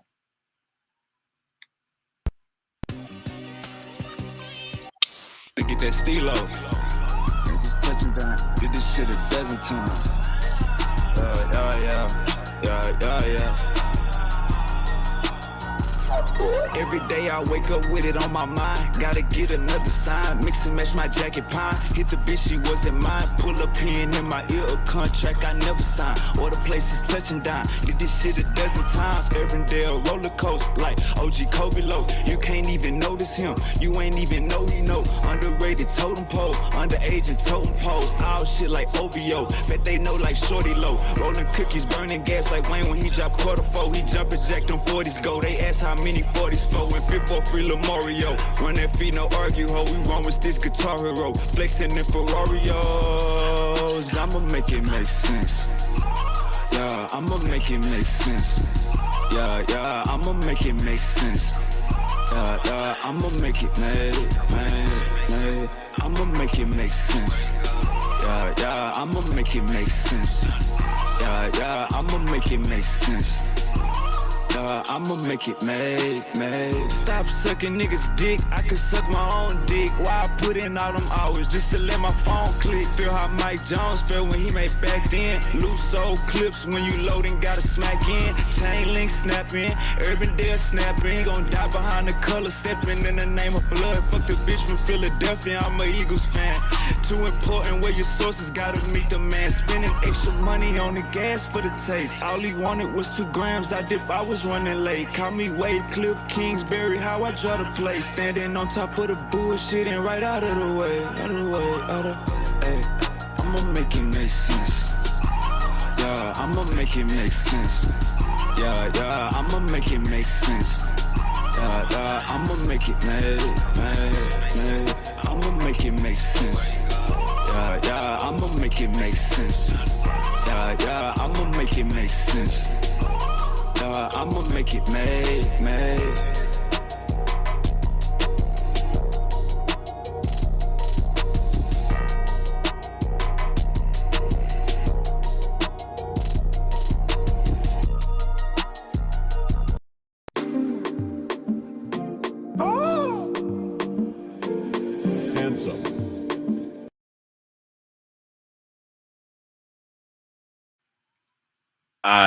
I let me show this video.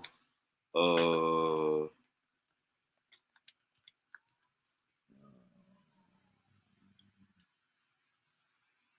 me show this video. I was coming across something on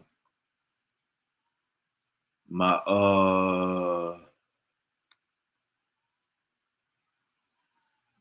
basically on my timeline. And if anybody know about the podcast, No Jumper, the podcast No Jumper in California. So we talk about cost of living. We talk about good jobs, good paying jobs, rent prices, bills. We talk all of this stuff, right? So I remember I went to California 2000, right before the pandemic. I think it was 2020, 2000. Was it before the pandemic or after? No, it was after the pandemic. I'm tripping. 2021. 2021, I went to California.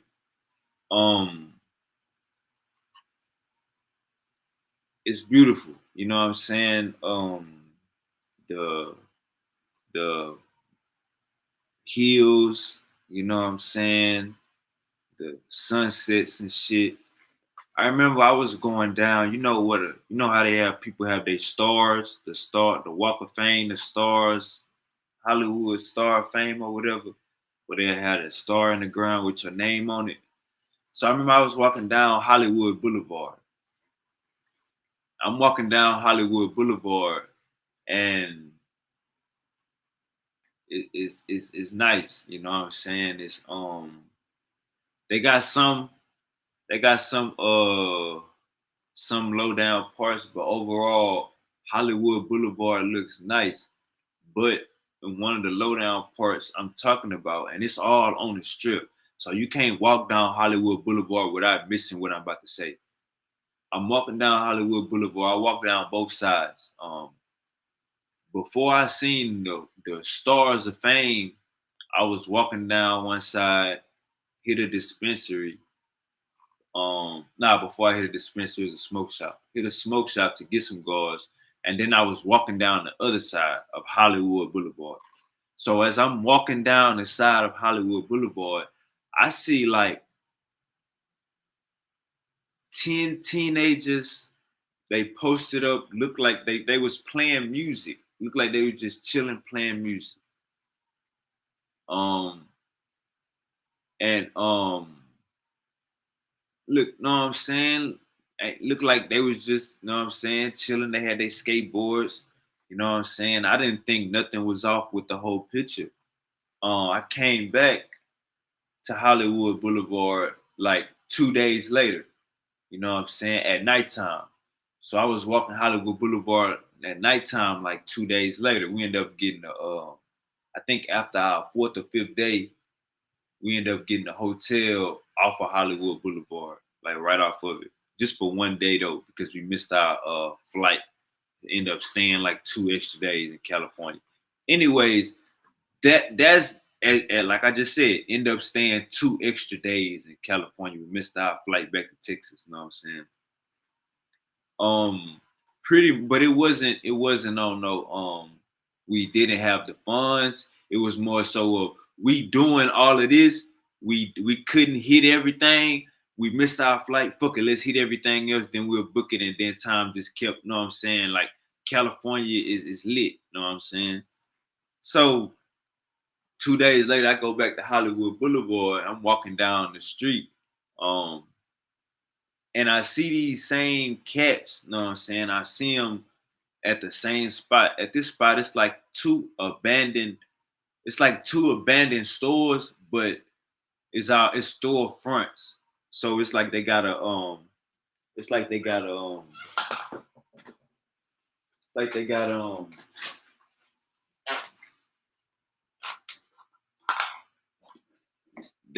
the master door.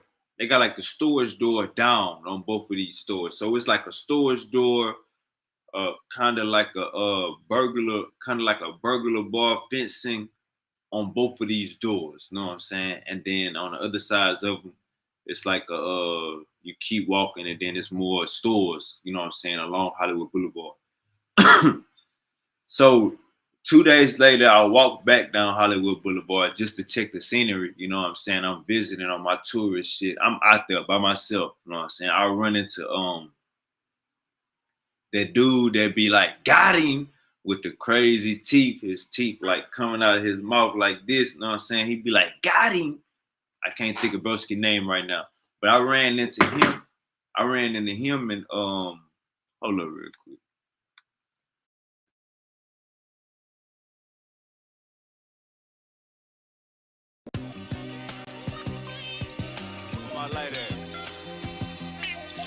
Where my light at?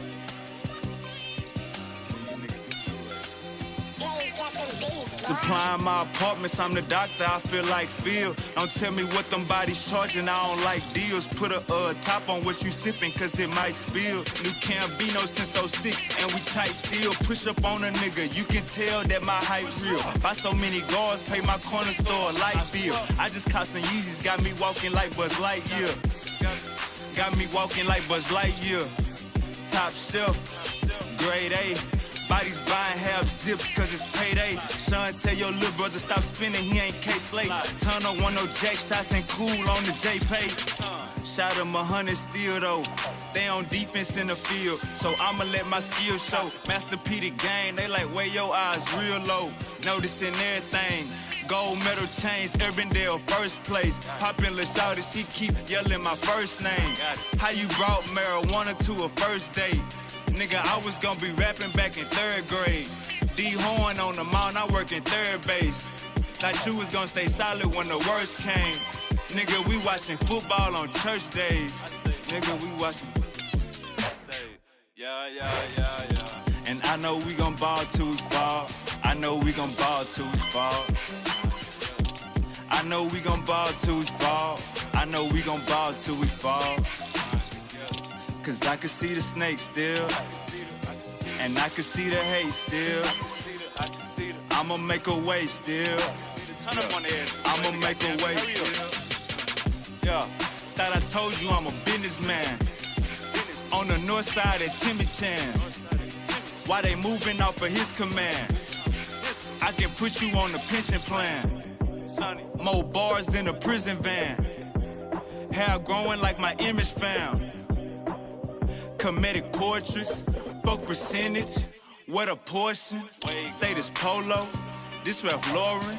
See the horsemen, bitch they marching. Fuck a link up, I ain't forcing.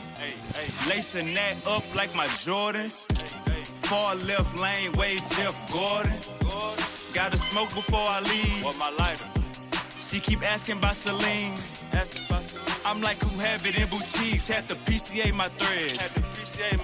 California did my meds. Say we beefing, I don't know 'em. It's macaroni on his hand. Yeah. Try to snatch my chain at my show, I'm in the crowd with it. Like I paid for a ticket. Like I'm front row. Wavy you and that. Man.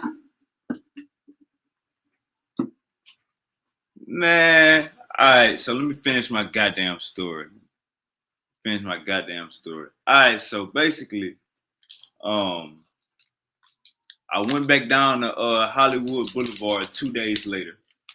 My first time there, I seen like 10 cats. They was posted up in front of this abandoned store. The store had like a little storage door over it, so you couldn't. So it was basically like a hangout spot. You know what I'm saying? And it was like 10 cats right there chilling. It was all my age. You know what I'm saying? All in their 20s. So 2 days later, nighttime, I go back over there to Hollywood Boulevard. We end up staying like 8 or 9 days. We were supposed to stay out there like 6 days. Missed our flight the first time. We was like, man, it's a lot of stuff we didn't even get to see. We're gonna go check it out. We ended up going checking stuff out. And that ended up being a day. Then by the time we end up securing the second flight, we was already out there like 8 days. You know what I'm saying? Now, this ain't have nothing to do with finances or funds. This was just simply because first, naturally, we missed our flight. We wanted to see more stuff. That took another day and a half. We ended up staying out there 8 days. Now, with the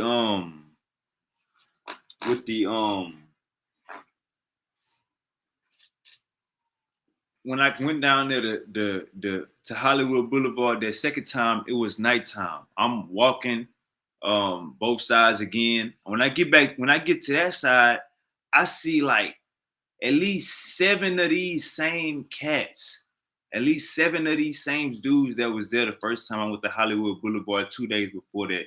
And they laying down right there. Like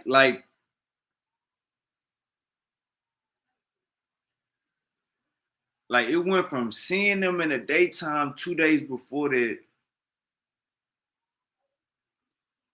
to me being in California 2 days later, just on some still touring, going back to Hollywood Boulevard, that same boulevard, and them cats was laying down in that spot. All around my age. Some of them had skateboards, some of them smoking, enjoying life. And that's when it hit me like, damn, they live right here. They homeless.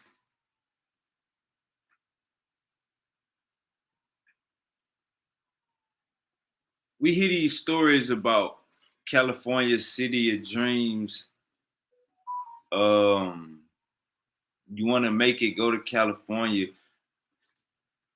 I witnessed first, and you also hear stories people get lost in the South. You also hear stories people get lost in the South. I witnessed firsthand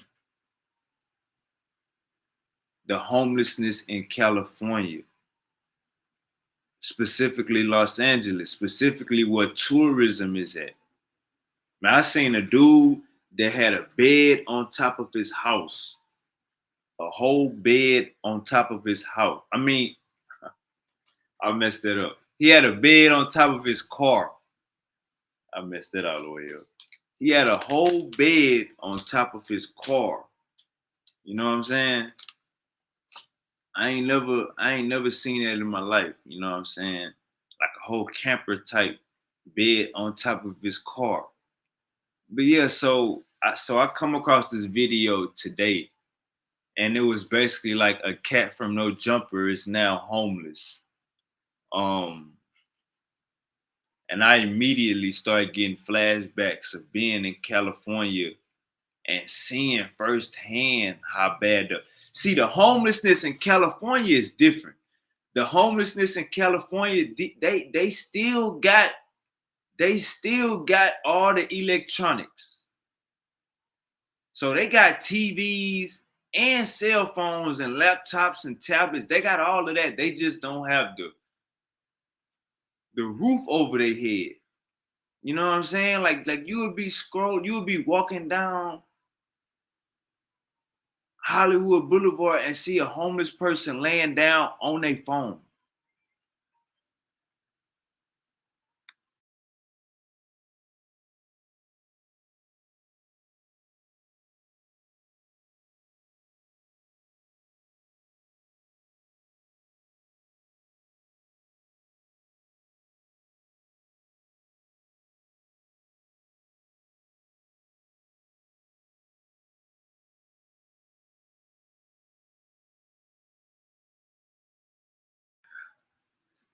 Yeah, so the homeless people in California, they still got TVs on the side of the road.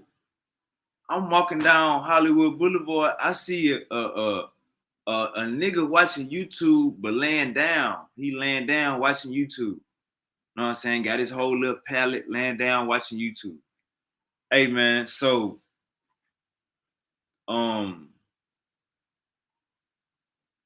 man, when we want this shit, man, we gotta it's something about being stable. It's something about being secure. We want to go chase our dreams, but we gotta be financially ready. We can't be jumping on a wind bug. We can't be, oh, I'm gonna stay with my homie and go stay with my homie. I'm gonna move out of town because I want new beginnings, but I'm gonna go stay with my homie to stay with my homie to stay with my homie and then jump couch to couch and I'm gonna get on my feet. You know, I make shit shake. Nah. We need plans and backup plans. So let's run through this video of this cat from No Jumper saying he now homeless. Let's check this out, man. You would just see how you can the price of living is so goddamn high. You know what I'm saying? Like ain't no man. Let's just run this video, man. It's crazy.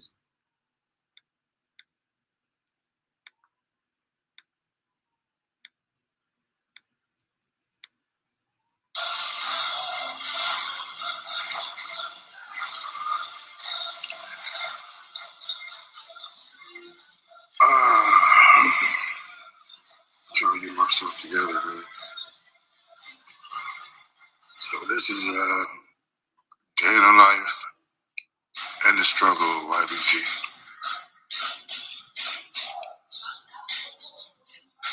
Because under my smile, there's a lot of pain. And I feel like my truth would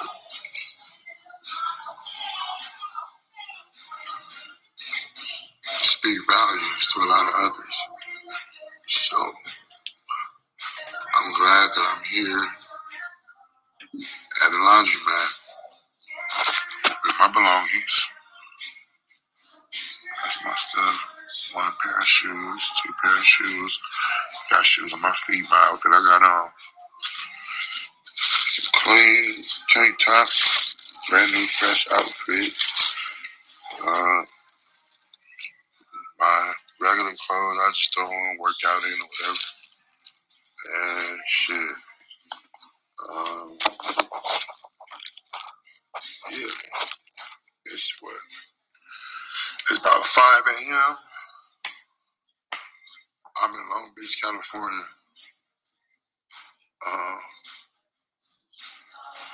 I don't know if a lot of y'all know, but shit.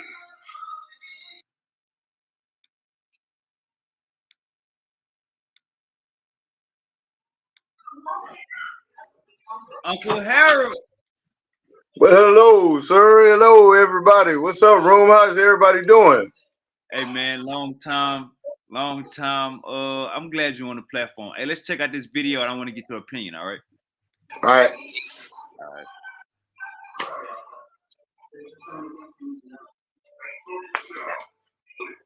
Mute your mic, Uncle Harold. Mute your mic. Day in life. Uncle Harold. Yeah. Mute your mic. Wait. Mute your mic. Wait, hold up. How you do that? Wait. Man. Oh, my bad. All right, wait. Old motherfuckers. You no, old because it says speakerphone, headphone, earpiece. Wait. I hit the volume button. Oh, no, I wasn't talking to you. I'm talking to my uncle. He's sitting right here. All right, mute your mic. Mute your mic, brother. Man, look, I'm trying, brother. Hold up. Nah, don't worry. I'll do it. I got you. All right. Got them old ass people can't understand technology and shit. All right, let's go. All right, hey, Uncle Harold, listen to this video, Uncle Harold. I need you to break it down with me. Myself together, man. So this is day in the life and the struggle of YBG.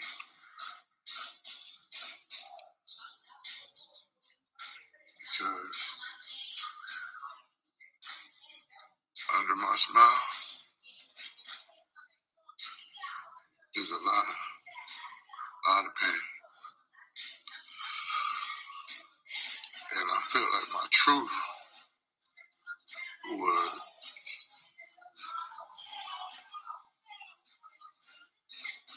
speak volumes to a lot of others. So I'm glad that I'm here at the laundromat with my belongings. That's my stuff. 1 pair of shoes, 2 pair of shoes. Got shoes on my feet, my outfit I got on. Some clean tank top, brand new fresh outfit. My regular clothes I just throw on, work out in or whatever. And shit.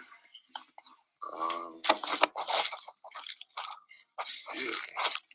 It's what? It's about 5 a.m. I'm in Long Beach, California. I don't know if a lot of y'all know, but shit, since I got shot, shit, I've been homeless. Like, you feel me? When I got discharged, I had nowhere to go. Shout out to Iffy, shout out to Iffy Man from the hood.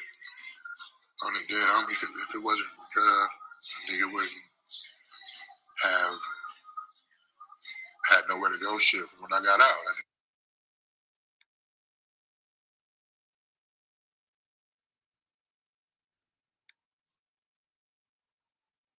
All right, you can mute your mic, Uncle Harold.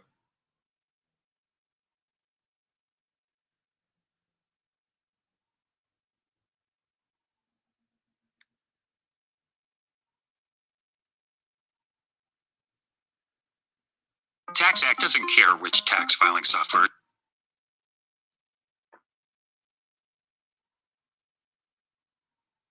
Okay. Can we get the update? I want to know what happened. Come on. Get him a mic. You trying to be on camera? Please. I gotta come no jumper first, baby. You got dust all over your shirt. Please. I don't know. Is that from the incident? I just pulled it up. Oh, okay. YBG in this bitch. Wow, we haven't seen this man here in quite some time. Come on, welcome back. You got a nice limp to you, man. You know. Fuck you been on.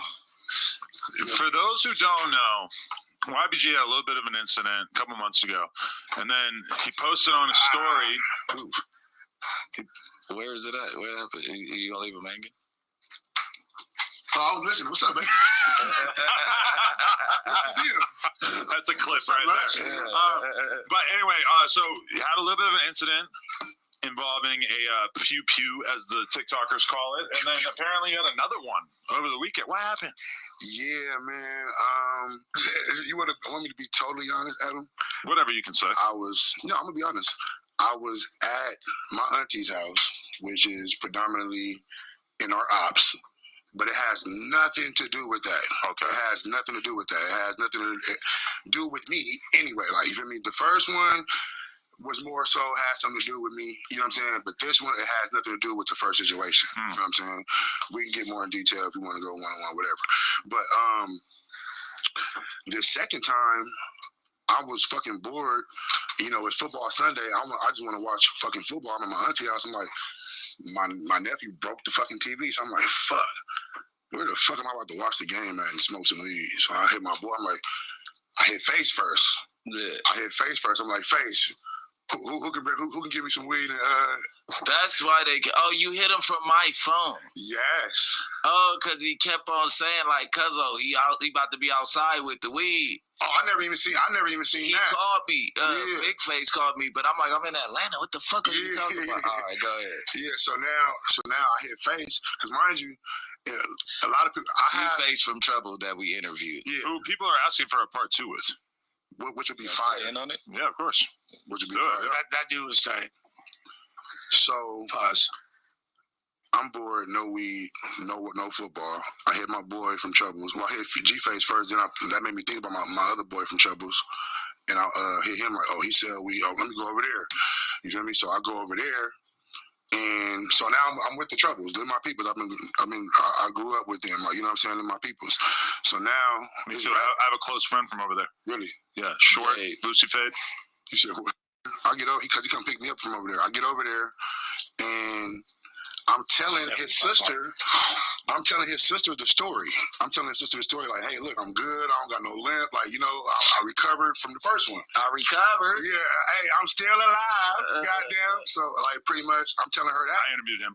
And that's why. Oh, you did? Is it yours or you steal it? Mine. Oh, all right. Yeah, No, let's mine in the airport. It. What are you talking about? Oh, that's a trap music museum.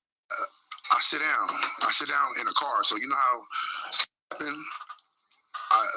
I sit down in a car. So you know how the car is parked on the curb? Say the car is parked on the curb and both passenger sides are the doors open. So like I'm sitting down, but I'm talking to the sidewalk. I'm talking to everybody on the sidewalk. So the car parked the wrong way. No. The car is parked the right way, but I'm on the passenger side. Oh yeah, sitting on my feet are on the curb, and I'm sitting in the car. If I didn't do that, bro, I ain't gonna lie, it'd probably been bad. But anyway, so come to find out, because when it happened, I'm thinking it's retaliation for KS. For KS. We lost. First and foremost, we lost KS. Rest in peace, KS. First and foremost, we lost. I gotta say this, because it's a lot of shit been going on in the inner city of LA. With just gang shit and just people getting shot. It always happens around the summertime, you know what I'm saying? Yeah. That peace treaty got everybody. One Punch and G-Hound. That, because it's a lot of shit that's going on. So I'm thinking that it's retaliation from that, because it just happened. Like, we had just heard about it. Like, you know what I'm saying? Mm-hmm. And then it's crazy because I was just with KS 2 days prior, bro. Like, we were just at A1 Burger. Like, you feel me? Literally, so this is regular. Over the past few weeks. No, this is over the past few days. Like, this weekend. Okay. This weekend, bro. All those, the 3 people the 2 people he named plus him, all happened same day from each other. Same day, yeah. So we are like all at the same day. So that's why I'm like, I keep getting calls for this. Has a son.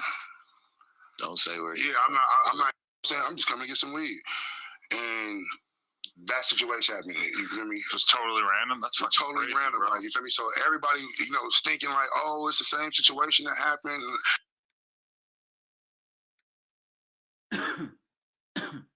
All right, Uncle Harry, you there?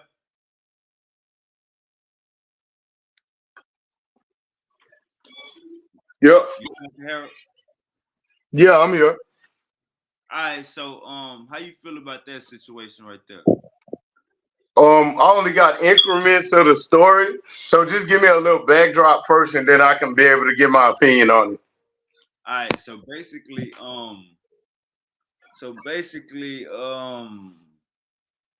the first video was the guy in the white shirt in the last video. The first video was him That was at the laundromat. at the laundromat crying, saying that he was homeless. And after he got shot, he ain't have nowhere to go. Okay. That second video was him after he got shot, I guess before he got fired from No Jump. Okay. So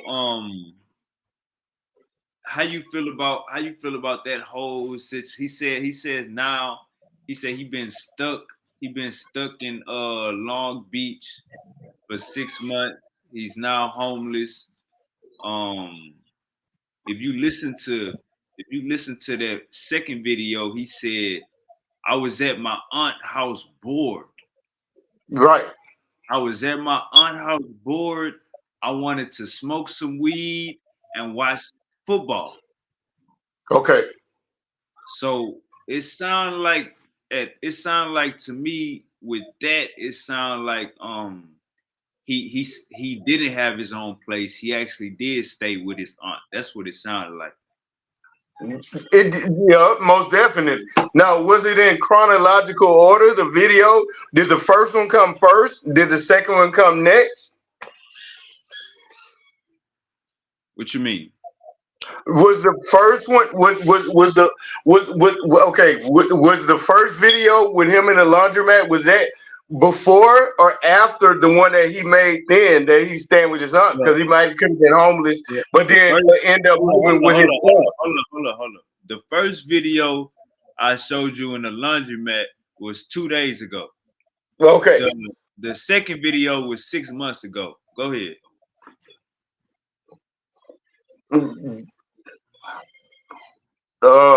If the first video in the laundromat was 2 days ago, the second video where he was doing a podcast with the brother was 6 months ago. That would say that he was staying with his aunt, and his aunt probably said, "Okay, damn, all you want to do is smoke weed, and you don't want to get no job and get out of my house. You got to get high." You see with the orders that it came in. First time he was chilling with all the brothers on the podcast. That was 6 months ago. He was in Long Beach. Remember? Now he in Long Beach at the laundromat, and he ain't got his shit no more. Could look like the aunt that put him out because all he want to do is just smoke weed, and he bored and don't want to work. What's your thoughts on it? The second video he was in LA. He wasn't in Long Beach in that second video. But I think somehow after he got out, after that second video, he got out, and after that, cause they said he was limping. Yeah. In the second video, this is a famous rapper. Nah, this is a podcaster for a media company called No Jumper. Okay. That video, that was No Jumper. That was him. Okay. That was him at work. That was him at work. After getting shot. What do you think? What do you think he lied? Maybe so fans can go ahead and start giving him money. Give me 1 second.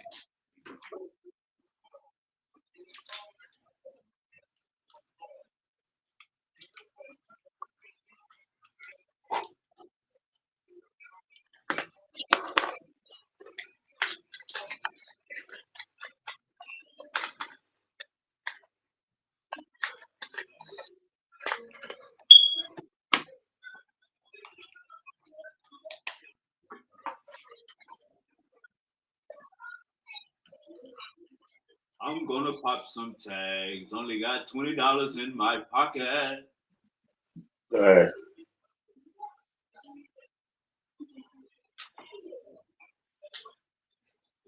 All right. All right, Uncle Harold. Your question was, do I think he was lying to get some money? Yeah. Yes. No, sir. So what's your opinion? What's your opinion and what's your take on this?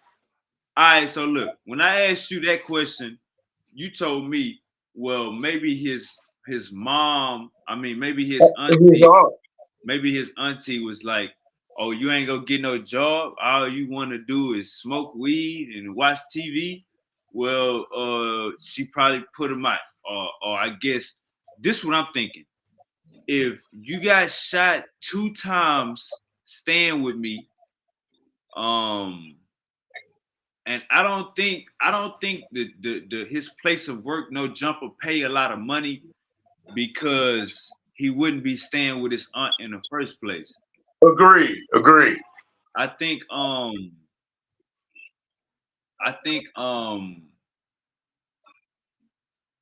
you was kind of going somewhere with that point.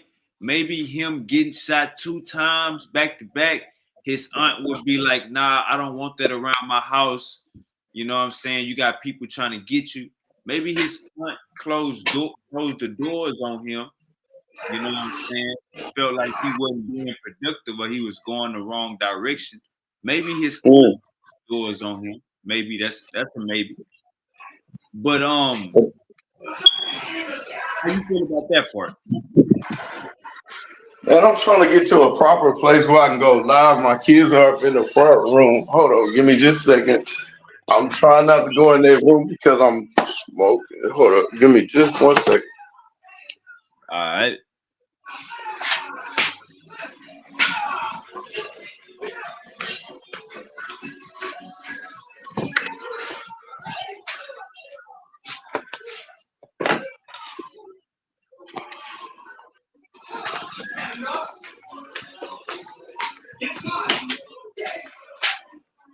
Slide to the left and slide to the right. Slide to the back. Slide to the left. Slide to the right. Slide.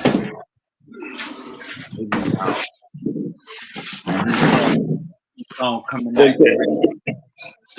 That's my new song. Slide. Y'all get Slide. Hold up. Gonna boogie all night. Gonna boogie all night. That's your new song? Yeah, man, that's my new song I just came up with. All right. Okay. Now I'm with you. All right.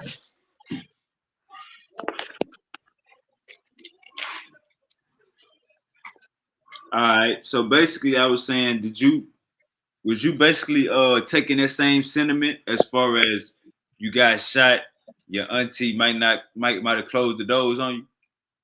I did. All right. So basically, can you tell us a little bit about the cost of living in California? What I can say is the cost of living in California is much higher than the cost of living up in Houston. You know, both of the coasts. You have California, you have New York, and you also have Florida. All those coasts are very expensive, and they're much higher than what we're experiencing now. But now, however, I would tell you, as much expensive as it is, the jobs up out there pay more, so it is manageable. Now, if sometimes we'll fall off, you know, or sometimes we've been given an opportunity, say, for instance, from our aunt, you know, and we didn't make good or do good on that opportunity. So we don't have nobody to blame but ourselves. But if everybody else can make it, it can be done. All right. And I So think maybe if he apply himself a little bit more, or or care a little bit more about his living dwelling. Some people don't just really have a real neck or a real protective aura about their living dwelling. Say like you, for instance, when I first met you, you was a youngster. You had your own shit, own car, everything.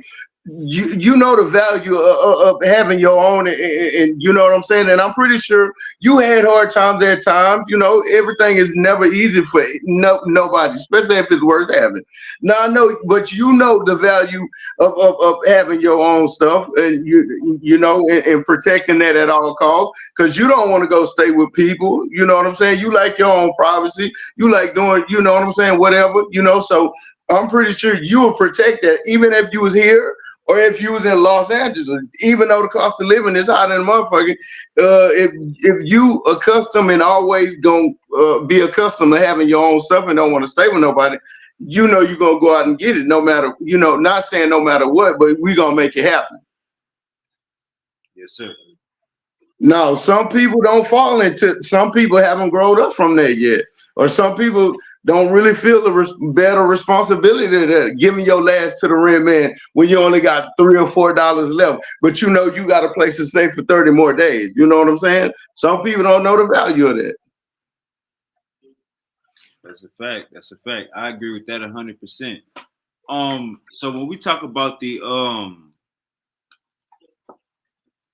let me ask you, if you was in a situation and one of your family members got shot, they was living with you, they go out, get shot, come back 6 months later, they get shot again. Would you open your house back up to them, or would you be like, find you a new place, go with somebody else? Nice shirt, by the way. Thank you. Sheen's most finest. Sheen. It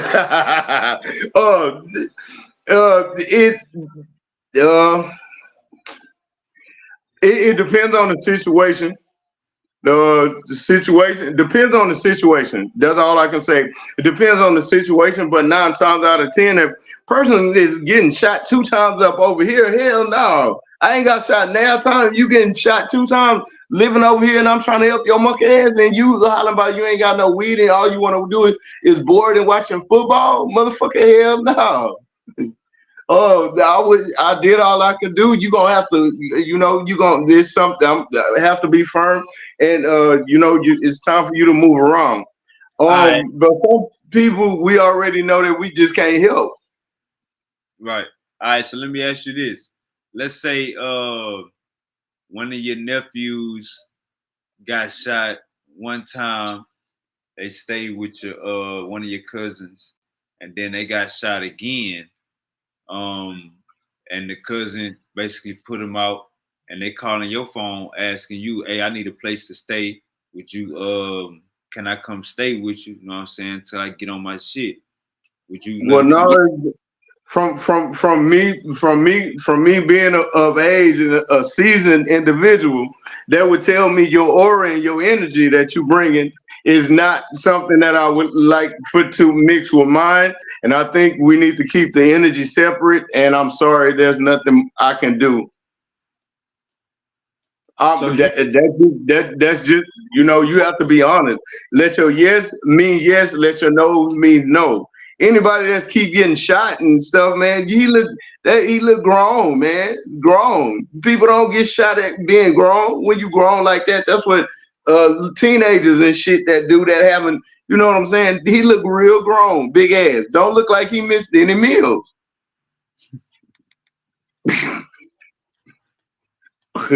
Hell no. So no, that's what's telling me about that energy is no, the two don't need to mix.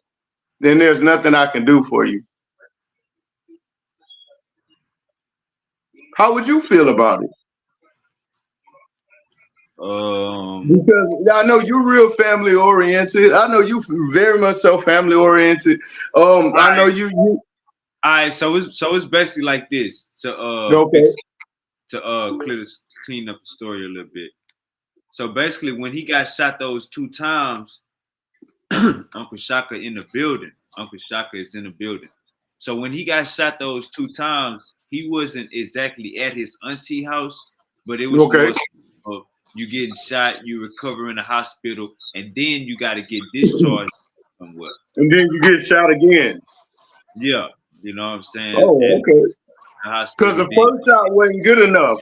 The first shot didn't hurt enough. So you got to go for the second one. Harold, hold up, I wasn't going there. So look, this No, basically okay. to clean it up a little bit. Okay. I feel like if I'm the uncle and I get this phone call, one of my nephews or one of my distant cousins or one of my cousins calling me, hey, I've been shot twice in LA. I need a place to recover, recoup, get on my shit, get a job, and find a new spot. That's like 5 things. You know what I'm saying? If I'm not in LA, if I'm not in California, even if I'm there, maybe I say yes. But if I'm around the same areas he getting shot at, obviously I can't be in his op neighborhood. I can't be living in his op neighborhood and him thinking he could come stay over here because then he gonna die in his op neighborhood. So more so, if I'm out of that gang political areas and politics, if I'm out of that structure, then I would say, yeah, come stay with me. You know what I'm saying? I'm gonna give you a little time to get up on your shit. You know what I'm saying? We family. This is what family do. Now, as far as if I'm seeing that he can't get right from the first being shot before the first time, after the first time, before the second time, after the second time, if I'm seeing he can't get right, like he don't want to get right, if I'm seeing that Before the first time, that's fair. Hold up. Then I'm making the decision. Hold up. Then I'm making the decision from that. But to be honest with you, it's like it shouldn't be if I'm out of California and he calling me, I don't think he would be calling me because he would want to keep his job at No Jumper. But now looking at that first video, he homeless today. So he obviously don't work at No Jumper no more. So now he need to stay today. So I'll be like, yeah, man, come on down here, get you way out of that whole environment and come get yourself together. But if I sense any other bullshit, you know, it got to get checked accordingly. Go ahead, you got the flow. Well, sometimes we see things a little bit differently. It's okay to disagree. Yet still, have a baseline on it. Now, as far as with family, man, I'm not quick to, as far as with family, quick to jump and say, oh, you know what I'm saying? I'll help, I'll be there. Too much history, too many memories. Let's say that. As far as with knowing that, and before he got shot, then after, that would be a fair assessment.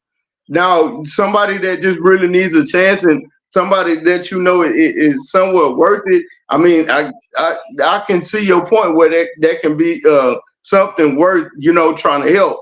But sometimes I don't want to go through the gamble. All right. So let's check out this. Did you check out the first part of the show? No, I did not. All right. So you know Dr. Umar Johnson? Yes, I do. All right. So it basically came out that he got 3 kids, 3 daughters, and he's been hiding his funds. In 2017, he was hiding his funds to not pay child support.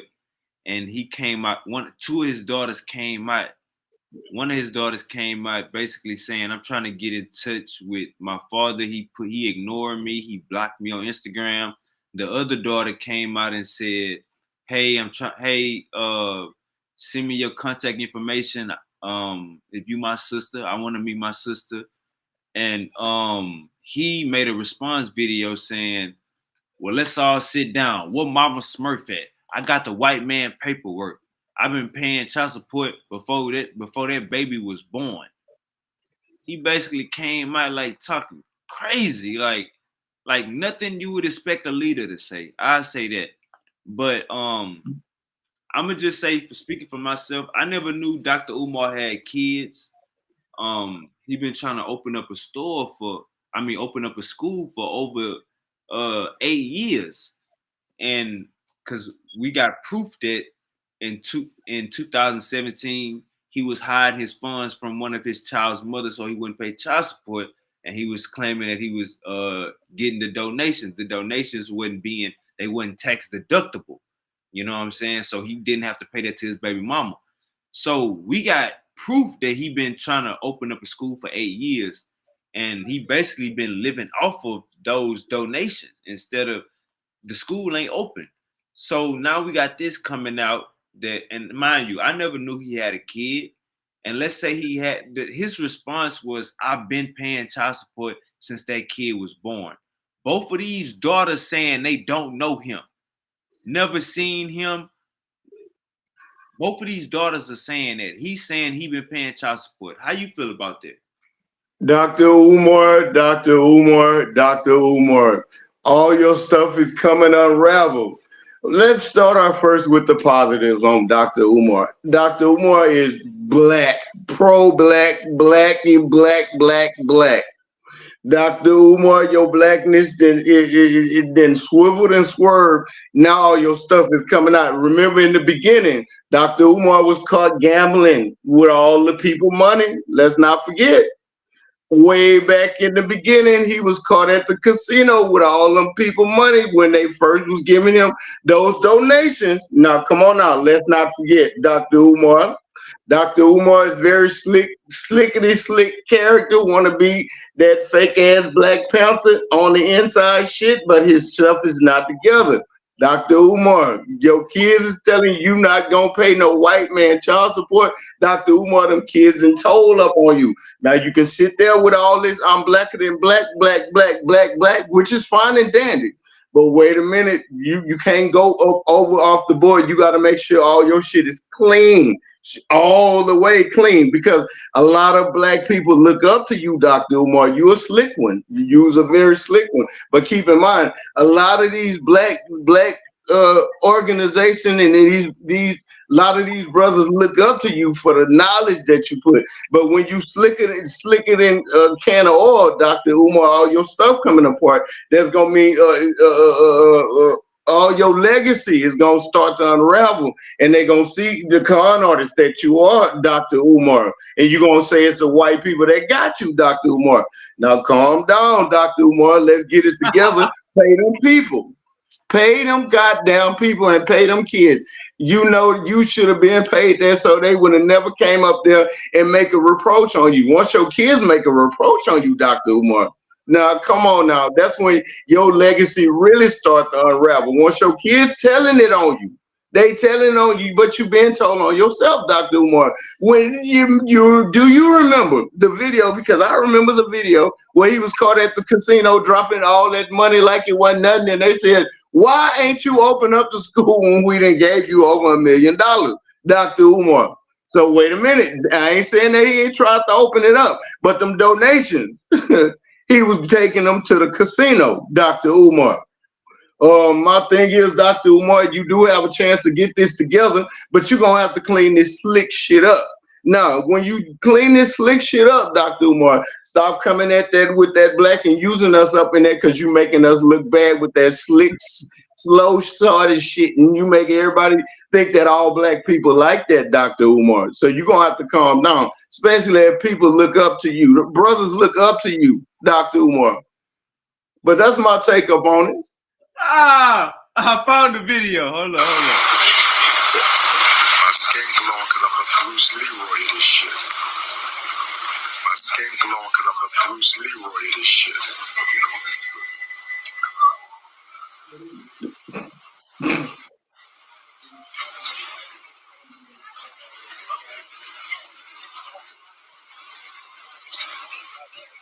Las Vegas, free games, what we got. What we got?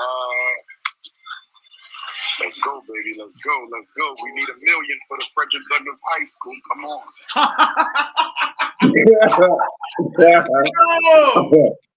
So, what I suggest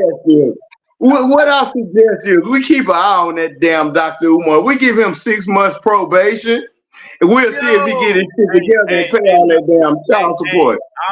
I already gave him 1,000 lashes. I already 1,000 lashes, and we gonna give his ass 6 months probation. He better pay that shit. Nah, he about to get 1,000 more. This nigga just lied and said high school, bro. You opening up an academy. Why he just lied? Hold on. Let's watch this again. What we got? Let's go, baby. Let's go. Let's go. We need $1 million for the Frederick Douglass High School. Come on. Got a credit of $16. Let's see what we got. Total bet. Let's go, family. Give it to me now. Give it to me. Give it to me. Give it to Big Papa. Give it to Big Papa. What we got? What we got? What we got? I don't even know what I'm doing because I don't know how to gamble. This is crazy. Let's go. Let's go. Let's go. Let's go. Let's go. I am a tiger. I am a tiger. Tiger year just ended. I am a tiger. I need some money to the Grand Buddha. I need some money. Come on, let's make it pop. Yo, this is wow. All right, all right. What we got? We got some credits. Hit the cat. Biggest pack in Did he just say hit the cat? Frederick Douglass High Shack. We got to get money by any means. Okay, now Dr. Umar, very slick, Dr. Umar, with that bullshit. Did he just say we need money by any necessary? Hit the cash app. Did you not hear him? And then he said Frederick Douglass name in there too. Did you not hear Dr. Umar? Let me see. We got some credits. Hit the cash app. We got to get money by any means necessary. Frederick Douglass. Man, who Did you hear Frederick Douglass? This is wow. Dr. Umar.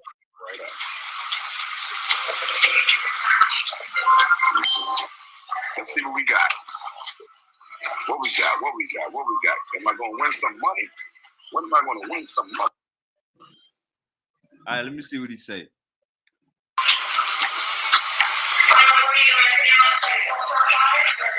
All right, man. You the one that then told me that. See, I ain't even know. That's when them people was asking where the fuck they money at and why the school ain't being open and why you ain't got them permits for that school, Dr. Umar. No. We understand how stuff goes. We understand. You done got them PPP loans from the white man, Dr. Umar. Hold up. So look, he's saying. So he basically he was withholding his income to pay less child support. So he was bundling. Hold up. Relax. Holy Spirit, Holy Ghost. Whoa. Hey, two people walked by my house today. Hey, let me tell you this, okay? It was 2 white people though. They had long dresses on. I was like, damn, I know where they coming. All right, so look, check me out, Uncle Harold. So, very funny. Hey, I'm dead honest. I closed my blinds. That's so nice. That is so nice. Let's continue. All right, so look, the accusation is that he don't pay child support. The accusation is that Uncle Harold, he think paying child support is all the responsibilities he got as a father. You got these daughters coming out 20 years later. So they've been getting child support while they was 18, but they saying, nigga, we don't know you. They saying, nigga, we see you on the internet. That's the accusation. And his response was to one of his daughters, peace and Pan-Africanism. If you my daughter, why you texting me from an email number? That was his response to one of his daughters. To another one of his daughters, he said, go get Mama Smurf. I got my white boy paperwork. I've been paying child support before you was even out the womb. That was his response to his daughter calling him a deadbeat daddy. He said, I've been paying child support since you was out the womb. He think paying child support is all you need to do to fulfill your obligations as a father. That's where he get the 1,000 lashes at. Now he gonna get 500 extra lashes for gambling with the church's money. But go ahead, you got the flow on me, Harold. What I think he needs to get above, how he's trying to get on top of this story is he's trying to get on the offense. What he needs to do is get on the neutral fence. Admit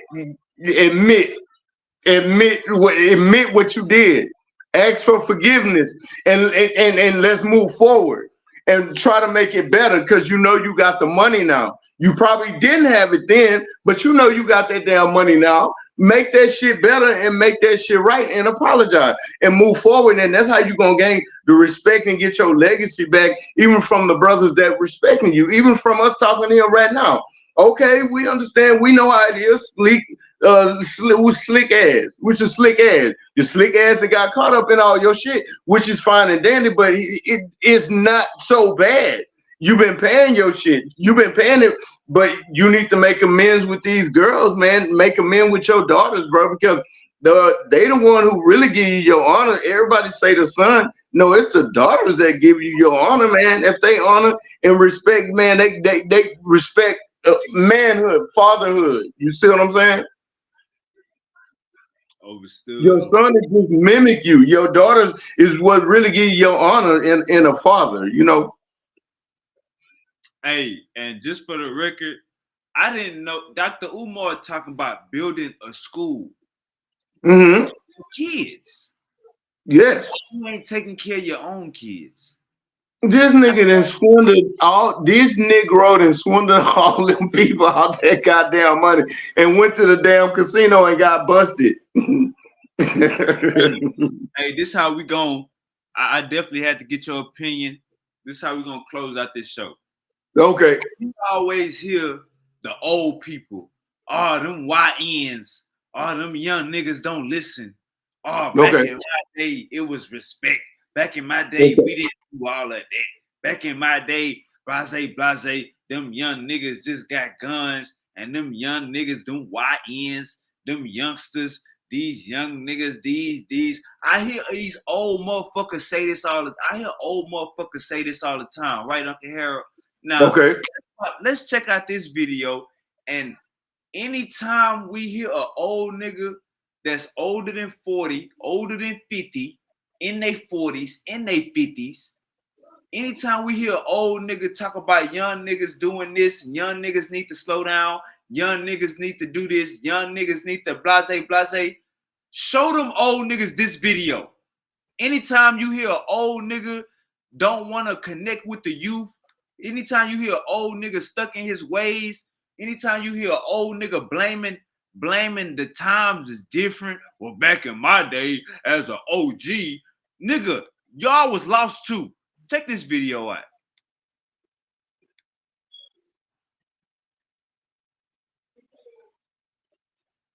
Ain't shit changed. This 1993. Tolerance. What effect is it having at all on the gangs?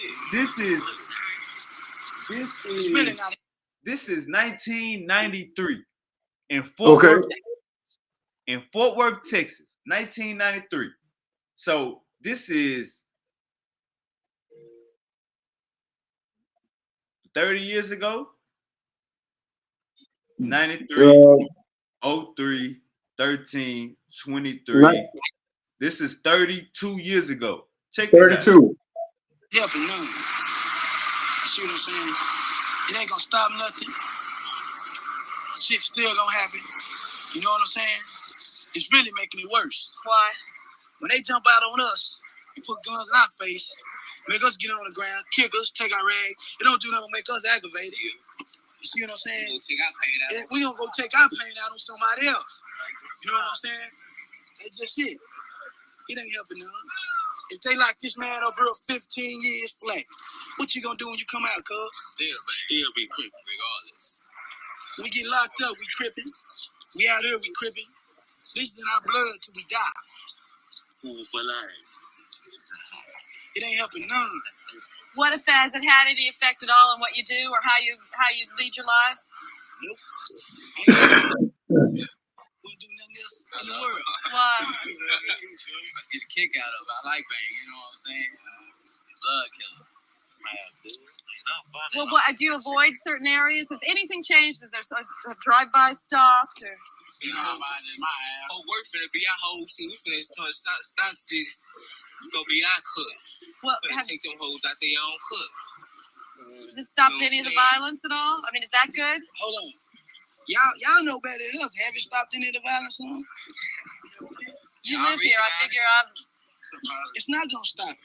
That's what I'm trying to tell you. It's making it worse. It's making it worse. Every time they jump out on us, we can't do none of them. So we gonna go do something to somebody else. Take it out on somebody else. You heard that shit? I did. You heard that shit, Uncle Harold? I did. I need your opinion.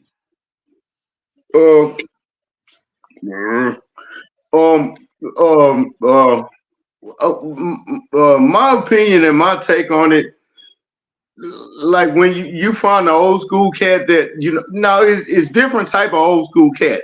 It's animated old school cat. It's cool, slick back, real cool, slow. You know what I'm saying?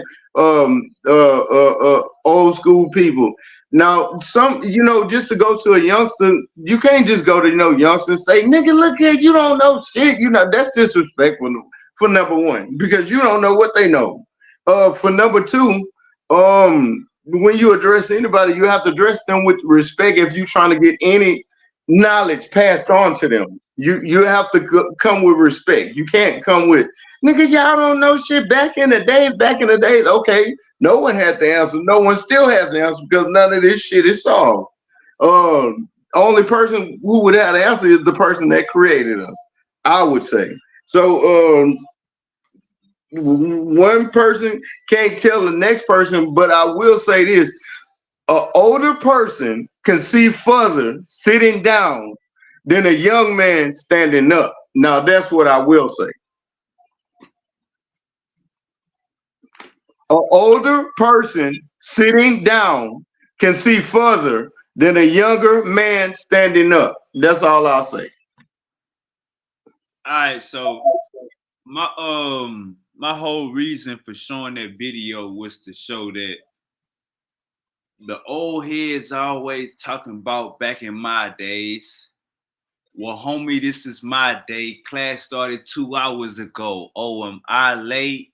No, I already graduated, and you can live through anything if magic made it. My whole point of showing that goddamn video was to show that all you old school, old heads crying about today's times and what these young niggas doing, y'all was doing the same thing back in the day. So you wrong for condemning anybody.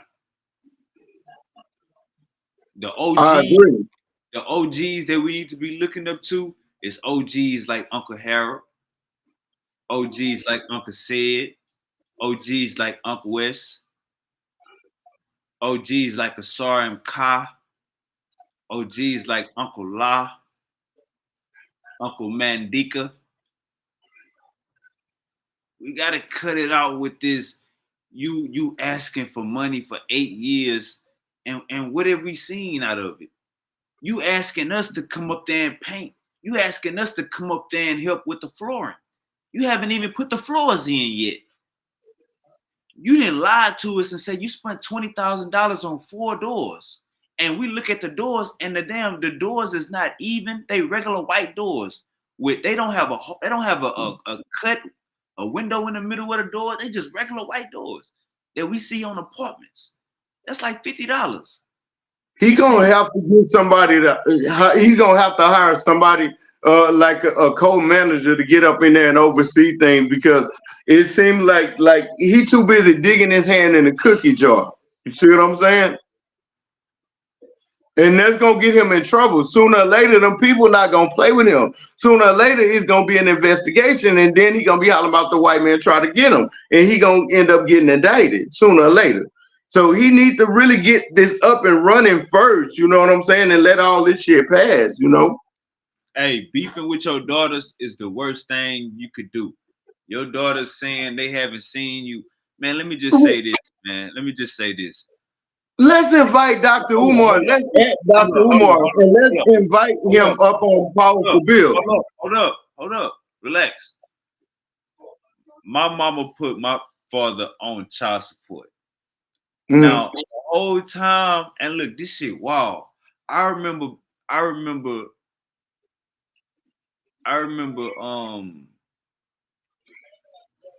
being in like 5th grade. I'm in like 5th or 6th grade. Okay. Maybe I was in like 8th grade. And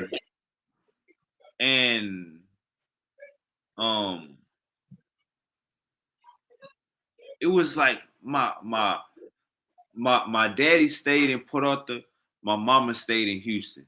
They would meet in Baytown. They would meet in Baytown like 1 weekend out the month, maybe 2 weekends out the month, most likely 1 weekend out the month. They would meet up in Baytown. I would go kick it with my father for the weekend. Now, it was one time I remember where they both went to court.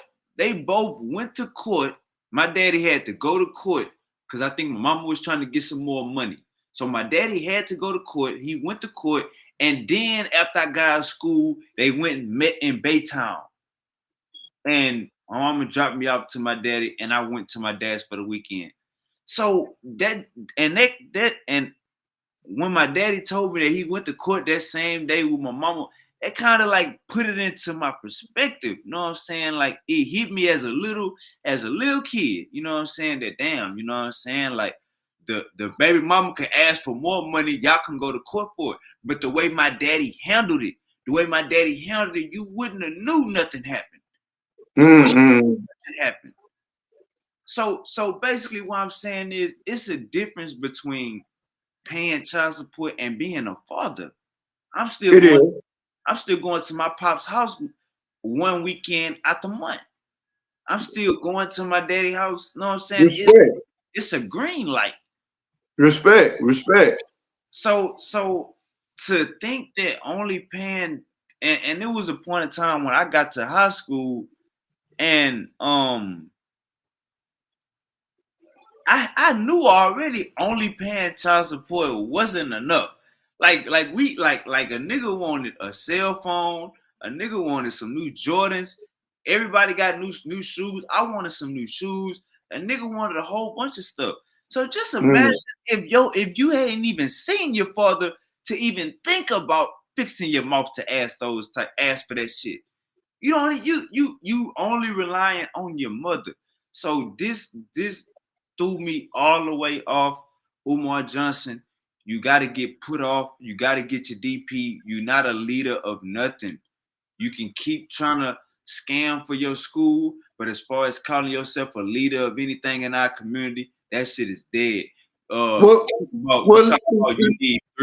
talk about you need 3 black queens and all of this shit. No. You talk about polygamy. No. Go rekindle the relationship with your baby mothers. Put them 3 in one household. That'll get some more. Well, let's add Dr. Umar and let's send a shout out to him and ask him to clarify this. Let's ask him to come on Powerful Bills Only, and let's ask him, would he be willing to clarify this to the black brothers that look up to him? Let's send a at Dr. Umar. Uncle Harold, he called his baby mama Smurf. Let's send him an invitation. He said he been paying child support before that baby was born. Do you know the neglect of awareness you have to have? Your daughter says she haven't seen you ever, and you saying you've been paying child support before that daughter was born. Like, how does that sound? What do we need to hear? What can he possibly say? What can he say? No, wait a minute. No, wait a minute. Hold up now. Let's keep everything in all fairness. They're only speaking on one side. Now, when a person pays child support like that, that speaks volumes, regardless of what. Now, it does take more than just that to be a father. How you know what happened between him and the mother?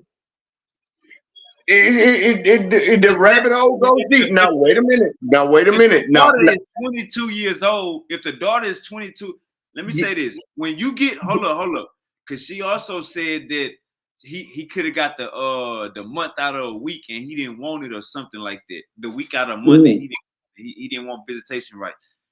brother, there's a thing when you paying child support, you know what you automatically get? Visitation. All right, so what is we even talking about? The mama don't even matter no more. Do you know, like, okay, do you know, like, if everything is a hostile and volatile situation, and even to the point where anger comes in because somebody that put you up on child support, how emotionally unbalanced that get, and especially if you have a mother that's scorned for any reason, when they turn a child against you. Now let's play devil advocate here. Now, All right, hold on, Uncle Harold, before you say that. Now, if you maybe you didn't watch the beginning of the show, but we got paperwork that Dr. Umar got 3 kids. 3 daughters. So it's not the mother was volatile and maybe the mother was seeking a stepdaddy on Umar, so he just removed himself. It's 3 daughters we just hearing about last week. Right. 3 daughters we just hearing about last week. Hold up. Right, but for one, hold up. And in the video I showed, he is on camera saying he's acknowledging all 3. Hold up, brother. Mute, brother.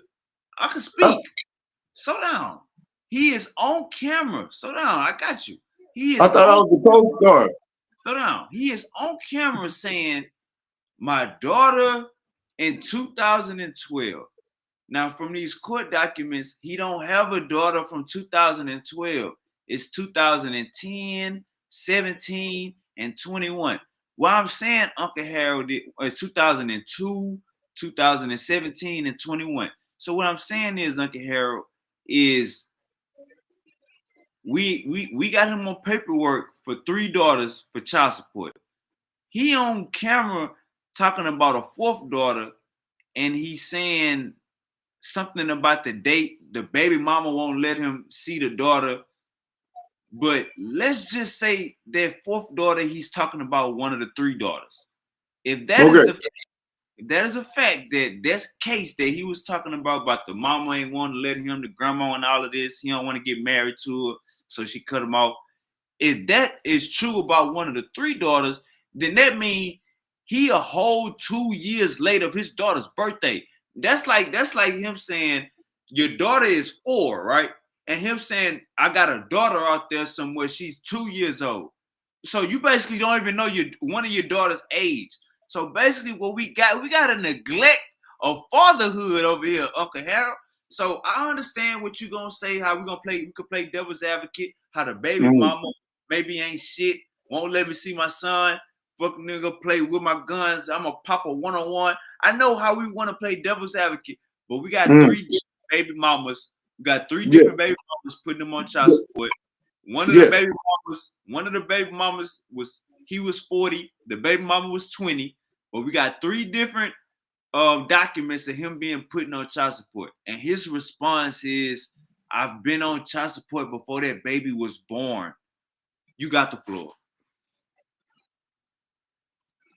What I think we should do is invite and add Dr. Umar and invite him over to Powerful Bills Only, and let's give him a chance to speak up on this, because there's a lot that he needs to speak up on this. We'll get the viewers to add him. We'll add him ourselves, because as someone who looked up to him, or at least thought he was doing good up in the community, we feel he should speak for this, or have a chance to say something. Let me ask you this question.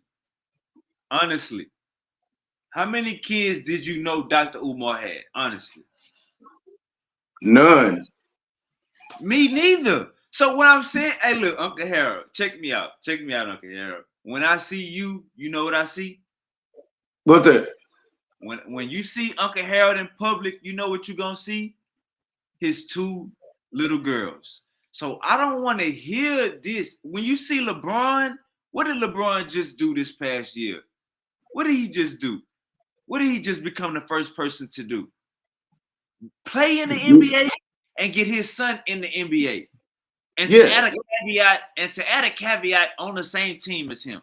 So what I'm saying is, Uncle Harold, you see Shaquille O'Neal, his son going to LSU. You see Michael Jordan, his son not panning out in college, but he got the opportunity.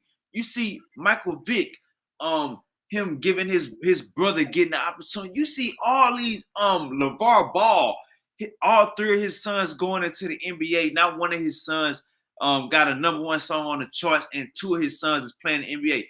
You hear Deion Sanders, his sons with him at a HBU and they HBCU, and then they go with him to Colorado with the white folks. Both of them start, and both of them got potential of being drafted. One of them a top 5 pick. These is black fathers being great. What is the stereotype, Uncle Harold? Black father, oh, you get pregnant by a black dude, you might as well say you got pregnant by yourself. What is the stereotype, Uncle Harold? Oh shit, black niggas don't take care of their kids. That's a stereotype. It's a stereotype. Now, do it come from racism and us having to fend for ourselves and being put in prison for trying to take care of our community? Or I mean, my bad, take care of our household, selling drugs, maybe doing a little crime to get ahead, only for the betterment of taking care of our household. We got put in jail, maybe. But what I'm saying is, like, Harold, that is a stereotype. And if you know, like I know, you don't fit that stereotype. You know, like I know, you wouldn't be hanging around a brother that fit that stereotype. So what does that mean? That stereotype ain't realistic. We ain't pushing that goddamn stereotype over here. So what we saying? So with this whole, look, you can't be in the public eye for over 5 years and we just finding out that you got kids, and then your response, we just find out you got at least two. We got 4 documents of 3 women putting you on child support, but let's say 2 for sure, because the 2 women is on TikTok. The 2 young girls in their 20s is on TikTok, calling you out. And your response is, I've been paying child support since y'all were born. Like, bro, talk about awareness. Talk about, bro, you a leader. You supposed to be a school counselor. You is supposed to be a therapist. You supposed to be all of this. And you bring up money? You bring up money? What happened to quality time? What happened to cheerleading practice? What happened to long walks in the park? What happened to talk about puberty? What happened to talk about relationships and love? What happened to, bro? I don't want to hear from Dr. Umar, bro. You scamming about the school, and you make us look bad, bro. You make us look bad, bro. I don't want to. You look. The best thing Dr. Umar can say is, hey, I was on some mushrooms. I was drunk when I made that video talking about my baby mama. Where's Mama Smurf? I got the white man paperwork, set it up. I was drunk when I said all of that. I didn't mean to say that. I was acting childish. I was drunk out of my mind. That's what we want to hear. But we not going to hear that because of pride, because of ego, because you too far in scamming. My next question to you is, should we cancel Dr. Umar? Should we cancel everything that he done because he done at least got stuff started? Should we cancel everything that he done got? Should we request and act back for these donations? Should we not listen to his podcast no more? Should we no longer invite him to the cookouts anymore? Should we no longer listen to his messages? Is it that bad to where this is what we're going to do to him? Because once the white people get to him, they're going to do him worse. All right, look, it's like this. Okay. I said it earlier in this show. You get 1,000 lashes. Okay. You get your DP. You come to the hood, get your put off.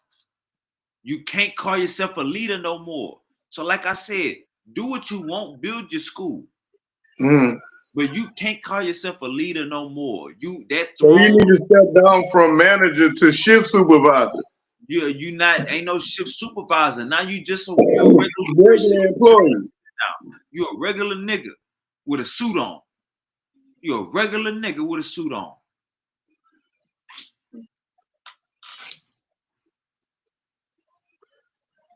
And to be honest with you, I don't really believe in canceling people. I think Dr. Umar have some great information. He really does. Well, look, it's like this. It's like this. And people can be pseudo, right? Yes. I bring Silky D on here. He start talking about the more shit. They're gonna say Silky D pseudo. Now, if me and Silky D start talking about relationships and love and family and how to deal with households, there's no way Silky D can be pseudo. It's his opinion.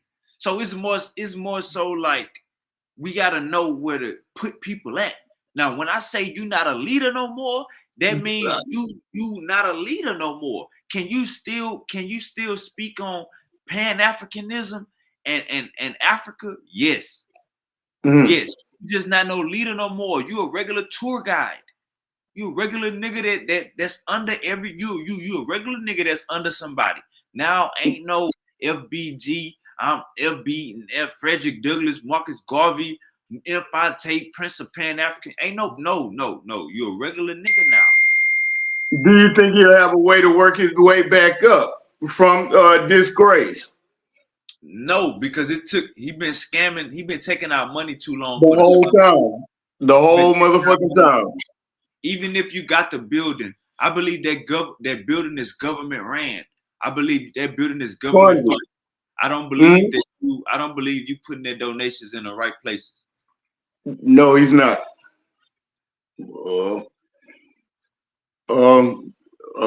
Whatever you do in the dark, always gonna come to the light. Now we just hope that we just hope that everything he did ain't that bad to the point where he get an indictment, because I mean that school should have been done by now. Facts. Let's just say that. Facts. Facts. That school should have been way done, man. You playing with our people. And you know, our people, when you a motivational speaker, our people, they all open up their checkbook. They open up their pockets. Oh, he ain't got no job. He just speaking. Let me help this brother out. He touched my spirit. He touched my soul. Let me help this brother out. What I'm saying is, brother, you've been taking advantage of the community, and you speak all of this. I need 3 wives. I want 3 wives. I need 3 beautiful, black, bodacious sisters. You got 3 baby mamas. Go make it work with them. What are we doing out here? What happened to responsibility? So when it comes to, do we need to reach out to Dr. Umar and get his opinion? Fuck no. Your children, your 2 daughters are calling you deadbeat, and the first thing you mention is money. I've been paying my child support. Well, that's not all it's about, brother. You know how much responsibility you put on your baby mama? You know how much of a burden you put on your baby mama by not being there? Come on, man. We gotta cut this shit out, man. This cat is just, Uncle Shaka says I keep being redirected. I'ma just fall back and listen. Hey, yo, Uncle Shaka, man, gotta get you that laptop, man. We gotta get you a laptop. Uncle Harold, you got an iPhone? No. You ain't got no iPhone. Yeah, man. No. I don't know. It seems like maybe some providers, maybe some phones this streaming service ain't compatible with. But hey, man, we're gonna keep on pushing, keep on rolling. Dr. Umar, you get 1,000 slashes. Did he have to, like, when you go to the top part, and he have to set his shit in Chrome. He have to bring the rest stream to Chrome in order for it to stream. All right, y'all heard it here first. You gotta send the restream to Chrome and it'll work. Send the restream to Chrome. So it's not an iPhone issue, it's a Chrome heart issue. Send your restream to Chrome. Uncle Harold, I appreciate you for that. Hey, Uncle Harold, you caught the back end of the show, but definitely I'm gonna go live tomorrow. Got to get you up in here. I got a lot of topics we got to run over. That's a bet. How you feel about that Fort Worth Crip video though? I felt okay. Honestly and truthfully, I felt that there was young brothers that was a part of their environment. That was a part of urban hood back in the days. Anyone can say what they want. They set the standards for people now that's doing all that stuff for today. Now, some of them then split and some of them then learn from that. Some of them are trying to be teachers to help, so you don't go down that route of what that really means. If you're going to really truly invoke that and you have to live by that and you're going to see where it leads, Some people bought it, some people it's not. I think that was something that's young, but I think is no different than the people that's really about it by today. By today's standard. You go to some people's hood, they pretty much the same. They just not dressed in them oversized big ass clothes, but you come across this muddy water shouter if you want to, and then your ass gonna get popped. That's just anybody. Fact.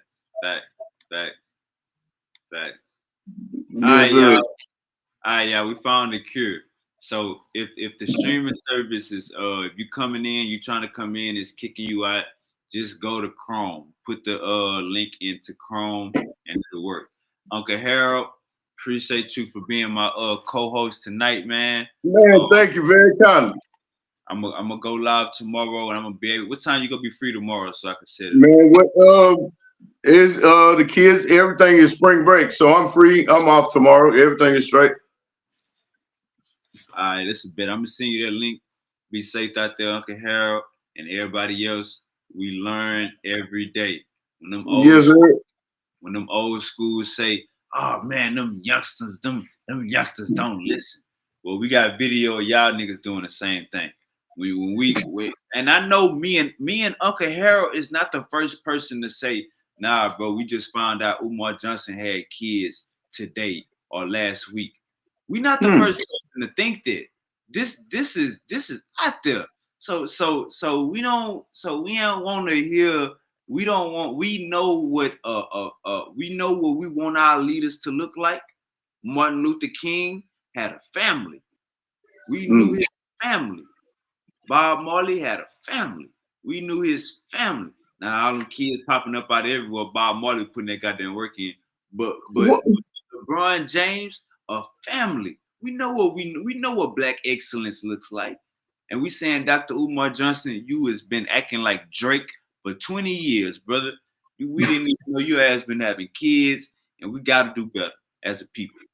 Oh, one more thing. What do you think about that meeting? I always meant to ask you. What do you think about that meeting with Trump and Zelensky?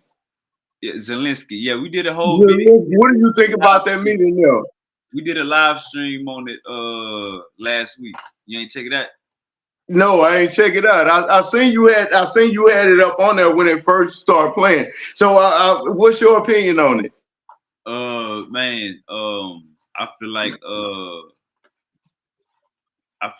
the guy, he should have went in there and only talked to Trump.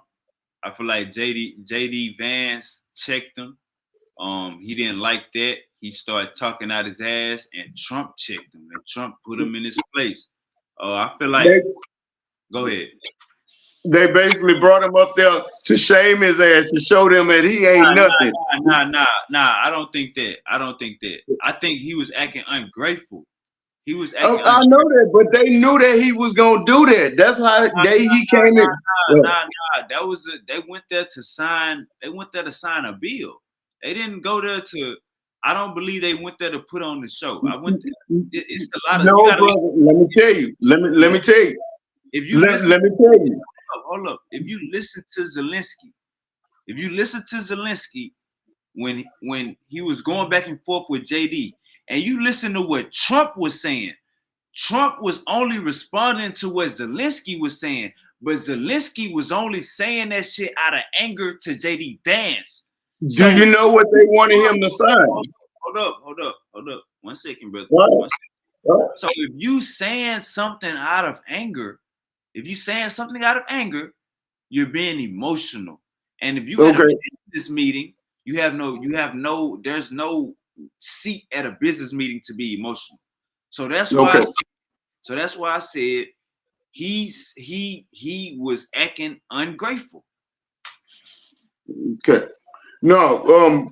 Okay. Before the meeting and what the meeting was set up for, first you got to know what the terms was and what they wanted him to sign. What they wanted him to sign was, you cease fire. The second terms was, we fix to come up in y'all land. We fix to extract all y'all minerals. Y'all fix to pay us back for the $35 billion that we done contributed to y'all. Y'all fix to give us extra, and we fix to mine y'all shit forever. This is what they wanted him to sign. He would not sign it. Hey, look, check me out. That's not true. According what do you mean? Look it up. That's not true. According to that's why they said. Hold up. According to the meeting, they both was off on the numbers. If you listen to the dialogue, Trump was basically saying, we already paid all of this. Zelensky was saying all of this didn't go through. So now it needs to be a separate meeting to find out how much did go through. So what I'm saying is we can't just look at this like from we got to look at a world news standpoint. From a world news standpoint, Ukraine need us. From a world news standpoint, the last administration shipped out hundreds of millions of dollars, of billions of dollars to Ukraine with no back end. Back end. So what Trump is doing, is saying we want our money back. Trump is tallying up the last administration's fuck up and then trying to make a new deal on top of that. So you gotta understand the nuance in the conversation. But when we 45 minutes into the video, you arguing with my vice president and you saying some threatening shit like, y'all got these bodies of waters over here. Y'all gonna have problems in the future. When you say something like that, bro, that's a threat. That's like saying, hey Harold, you living good over there, but in the future something gonna happen. It ain't gonna be all peachy. Bro, if I tell you that, you're gonna be like, nigga, what? And you gonna go off. Cause you're gonna be like, nigga, you don't know me. You don't know what the fuck. That's like projection that is millionth amount. Like, nigga, you think I'm a hoe? You telling me I'm I got you. Who you think I am? Yeah, I got you. And you need help? Like, bro, nah. So it's a thing called ungrateful. And if you go to 45 minutes in that video, that's when I don't know if he was just mad. JD Vance was like, you need to apologize for coming in here like this. And he tried to go back and forth. When they say thank you, they tried to make him say thank you. But look though, if you come in there for help, you should be more humble. Yeah, you gotta be and if JD Vance is trying to go back and forth with you, you can be like, hey, I apologize for any sort of misunderstanding. You know what I'm saying? Like, I need you. You can go and handle that business like. Look, 1 second, brother. I apologize for any misunderstanding. I need you guys. My country is at war right now. I need you guys. Let's resolve this problem before I go back. What he did was got into it with JD. Trump was going off. He tried to go back and forth with Trump. Then he went home and lied and said they tried to take all our mineral rights. And I told him, hell no, what I look like. He went home and said this shit. But when they was talking, Trump was like, well, we did this and this. And he was like, no, y'all didn't pay all of that yet. So it was a question mark in the biggest point of that conversation that we didn't get resolved. Why? Because they start doing ego talk. Ego trip, yeah. So what I'm saying is, us as black people, and I said this last week, us as black people, we need to sit back and understand we ain't got no voice. We've been kidnapped. We the minority. This is white on white crime. When it comes to the government, the White House, all of that shit, let them handle that. Those is white people problems. We didn't sit down and write the Declaration of Independence with them crackers. We didn't sit down and write none of these supreme rule laws with them crackers. So let them handle their white on white violence, and that's their issue. As far as the whole understanding is, it seemed like it was a big communication on the money. Yep, I agree. Let me say this. If you, Uncle Harold, if you feel like during this meeting, y'all trying to take out my mineral rights, when I'm going back and forth, before it even get to 45 minutes and you going back and forth with JD Vance, you supposed to say, hey, look, what we got on contract, I don't like this. Like, y'all trying to take everything from me. You got the whole press right in front of you. So you could tell the whole American and world media in their faces, hey, y'all trying to take everything. Y'all trying to take that's what he should have did. I don't want to sign this. Instead, he never mentioned it until he went home. He didn't. There was a disagreement that America was trying to take all his mineral rights until he went home. From the whole 50-minute sit down, he was just he came off like he needed help, but he wasn't about to let them talk to him like that. That's how it came off. He handled that with emotion instead of handling that with business.